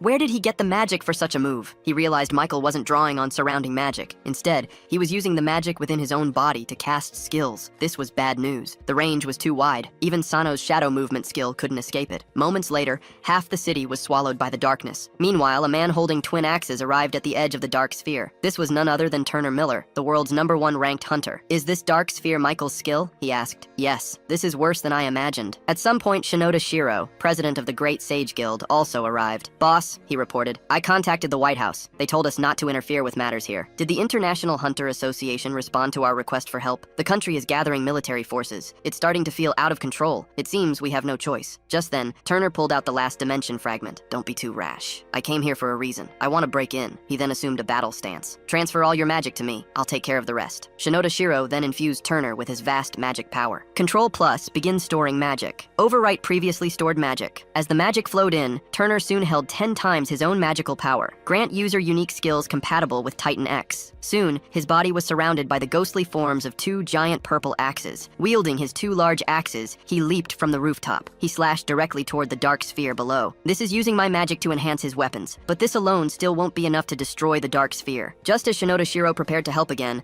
Turner's axe began battling the encroaching darkness. Control Plus in, cut surrounding magic. But the instant Turner's magic disappeared, Control Plus, release 4th layer magic. He was now continuously eliminating magic while continuously replenishing it. When Turner unleashed the 10th layer of magic, a crack finally appeared in the dark sphere. As Turner pushed harder, the crack rapidly expanded. Soon the entire dark sphere split wide open. Michael, in the center, looked at this scene in disbelief. The darkness in the entire area quickly dissipated. Turner landed smoothly on the ground. He then approached Sano. I sensed the presence of dimension fragments on you. Sano was stunned to see who stood before him. It was none other than Turner, the world's highest-ranked hunter. That thing around your neck is a dimension fragment. What's your purpose in coming here? Are you also here to steal the fragments from me? Now is not the time to talk about this. Let me deal with the trouble at hand first. He then turned to look at Michael nearby. It's been a long time. If your goal is also the dimension fragments, I advise you to leave quickly. You're still as annoying as ever, a complete troublemaker. Just then, Shinoda Shiro also landed. Sano, where did everyone else go? They're all in my subspace. As he spoke, he extended his palm, opening a subspace in the air before him. Immediately, Shinoda Satoru came running out, crying and hugging Sano. Teacher Sano, I'm so glad you're okay. Just then, Michael's voice cut through. You, with the replication skill. I seem to have underestimated you. I'm preparing to leave. You need to understand something. My goal isn't the dimension fragments. It's the control key skills. Those supernatural forces that cursed us will appear again someday. We cannot stop them with these cursed skills. This is why the Hunter Saigon split the key into 5 fragments and sealed the interdimensional entrance. Opening the dimensional gate is just luring them here. Are you sure you're prepared to face all of this? Next time we meet, if you haven't become stronger, you can go to hell. With that, he teleported away. Is it really okay to let him escape like this? Don't worry. Next time we meet, it will be his death. After introductions, Turner took out his dimension fragment. I only have this one. What about you? How many do you have? The rest are all with me. Turner was incredibly excited by this news. He urged them to quickly merge the fragments into a key. Calm down, someone interjected. They explained that this place was how it was because 4 dimension fragments had merged. It was hard to imagine the consequences of an explosion if 5 fragments were to merge. Then, a suggestion was made to go to Country M. If the fragments were given to them, they could be stored in a guild. I don't want to go to such a terrible place, someone said. Just then, Sano had an idea. He looked over at Shinoda Satoru and the others. A guild, Sano mused. Maybe he should create a guild of his own. 3 months after the battle with Control Plus X, everyone arrived in the Nevada desert in Country M. As their vehicle slowly drove into the mysterious Area 51, the gate closed behind them. By this time, Sano's injuries from the great battle had long since healed. This is truly unbelievable, one person exclaimed. We actually made it to the legendary Area 51, and it's all thanks to my communication with the high-level officials back home, someone added. You know, I am the world's most outstanding hunter after all. Shinoda Satoru leaned close to Sano, whispering that the guy was unexpectedly humorous. Surprisingly, Ikenagaso was also in the car. Ikenagaso asked Sano if it was really okay for him to come along. Sano reassured him, saying it was fine, as Ikenagaso was a guild member, after all. Master Takuchi spoke up. Master Takuchi questioned if they had come all this way just for one thing. This place isn't only related to aliens, someone explained. They also conduct research on hunters and maze-related matters here. Our primary research focuses on items related to interdimensional races, another added. Most importantly,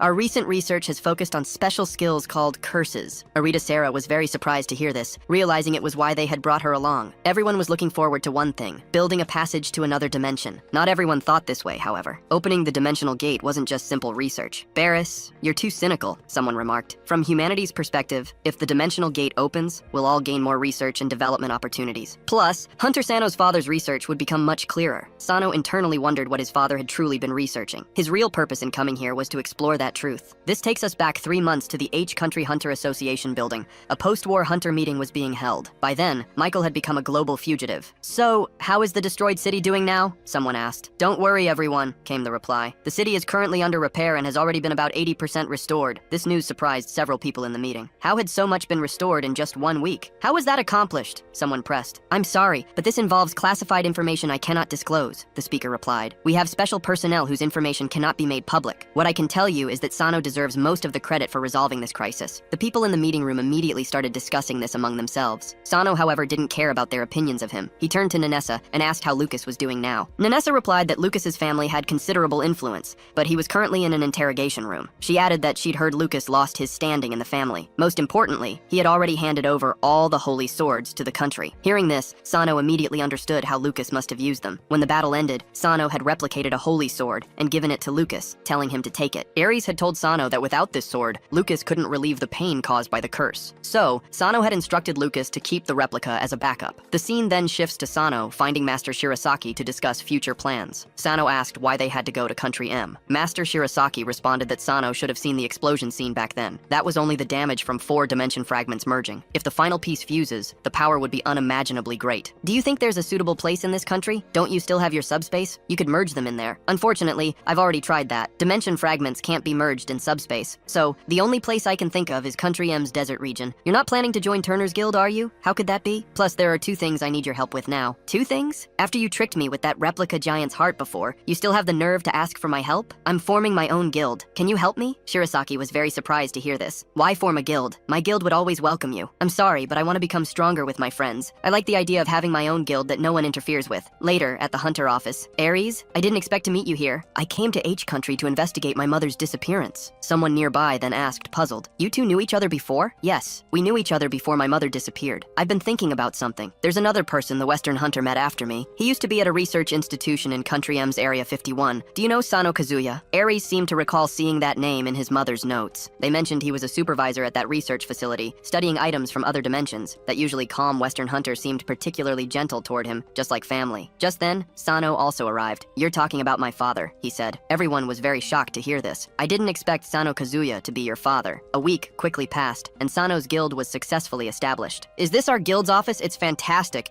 and I'm also the guild's 2nd member." Someone nearby quickly argued, "I think I'm the 2nd member." "You're at most the 3rd, someone else retorted. "Why are you so obsessed with this order?" Hunter Nanase and President Fuwa even came to congratulate Sano. "Sister, why don't you quit the association and join us? You're always welcome here." The President Fuwa then said, "You two are really something, poaching my people right in front of me." While everyone was chatting, a figure walked in from outside. It was Lucas. "I've been abandoned by my family and now have nowhere to go," Lucas stated. "I originally planned to become the 1st member of this guild." "You still want to be the 1st? Stop dreaming," someone scoffed. "Even I'm only the 2nd. Someone else nearby asked, puzzled, "Who is the 1st member anyway?" Sano spoke up, "It's time to welcome our 1st member." The scene then shifts to the underground city of the Skull Tomb. "Slave number 1, what are you doing? How dare you forget to collect the skeleton sword on the ground?" The man being ordered around in the corner immediately responded, "Yes, I'll pick it up right away." Another black-haired man then asked, puzzled, "What's his name? Why do you call him slave number 1? What's his name?" "I think it's Ikanagaso. He owes the Mattis Guild billions in debt, so he's basically a slave for life."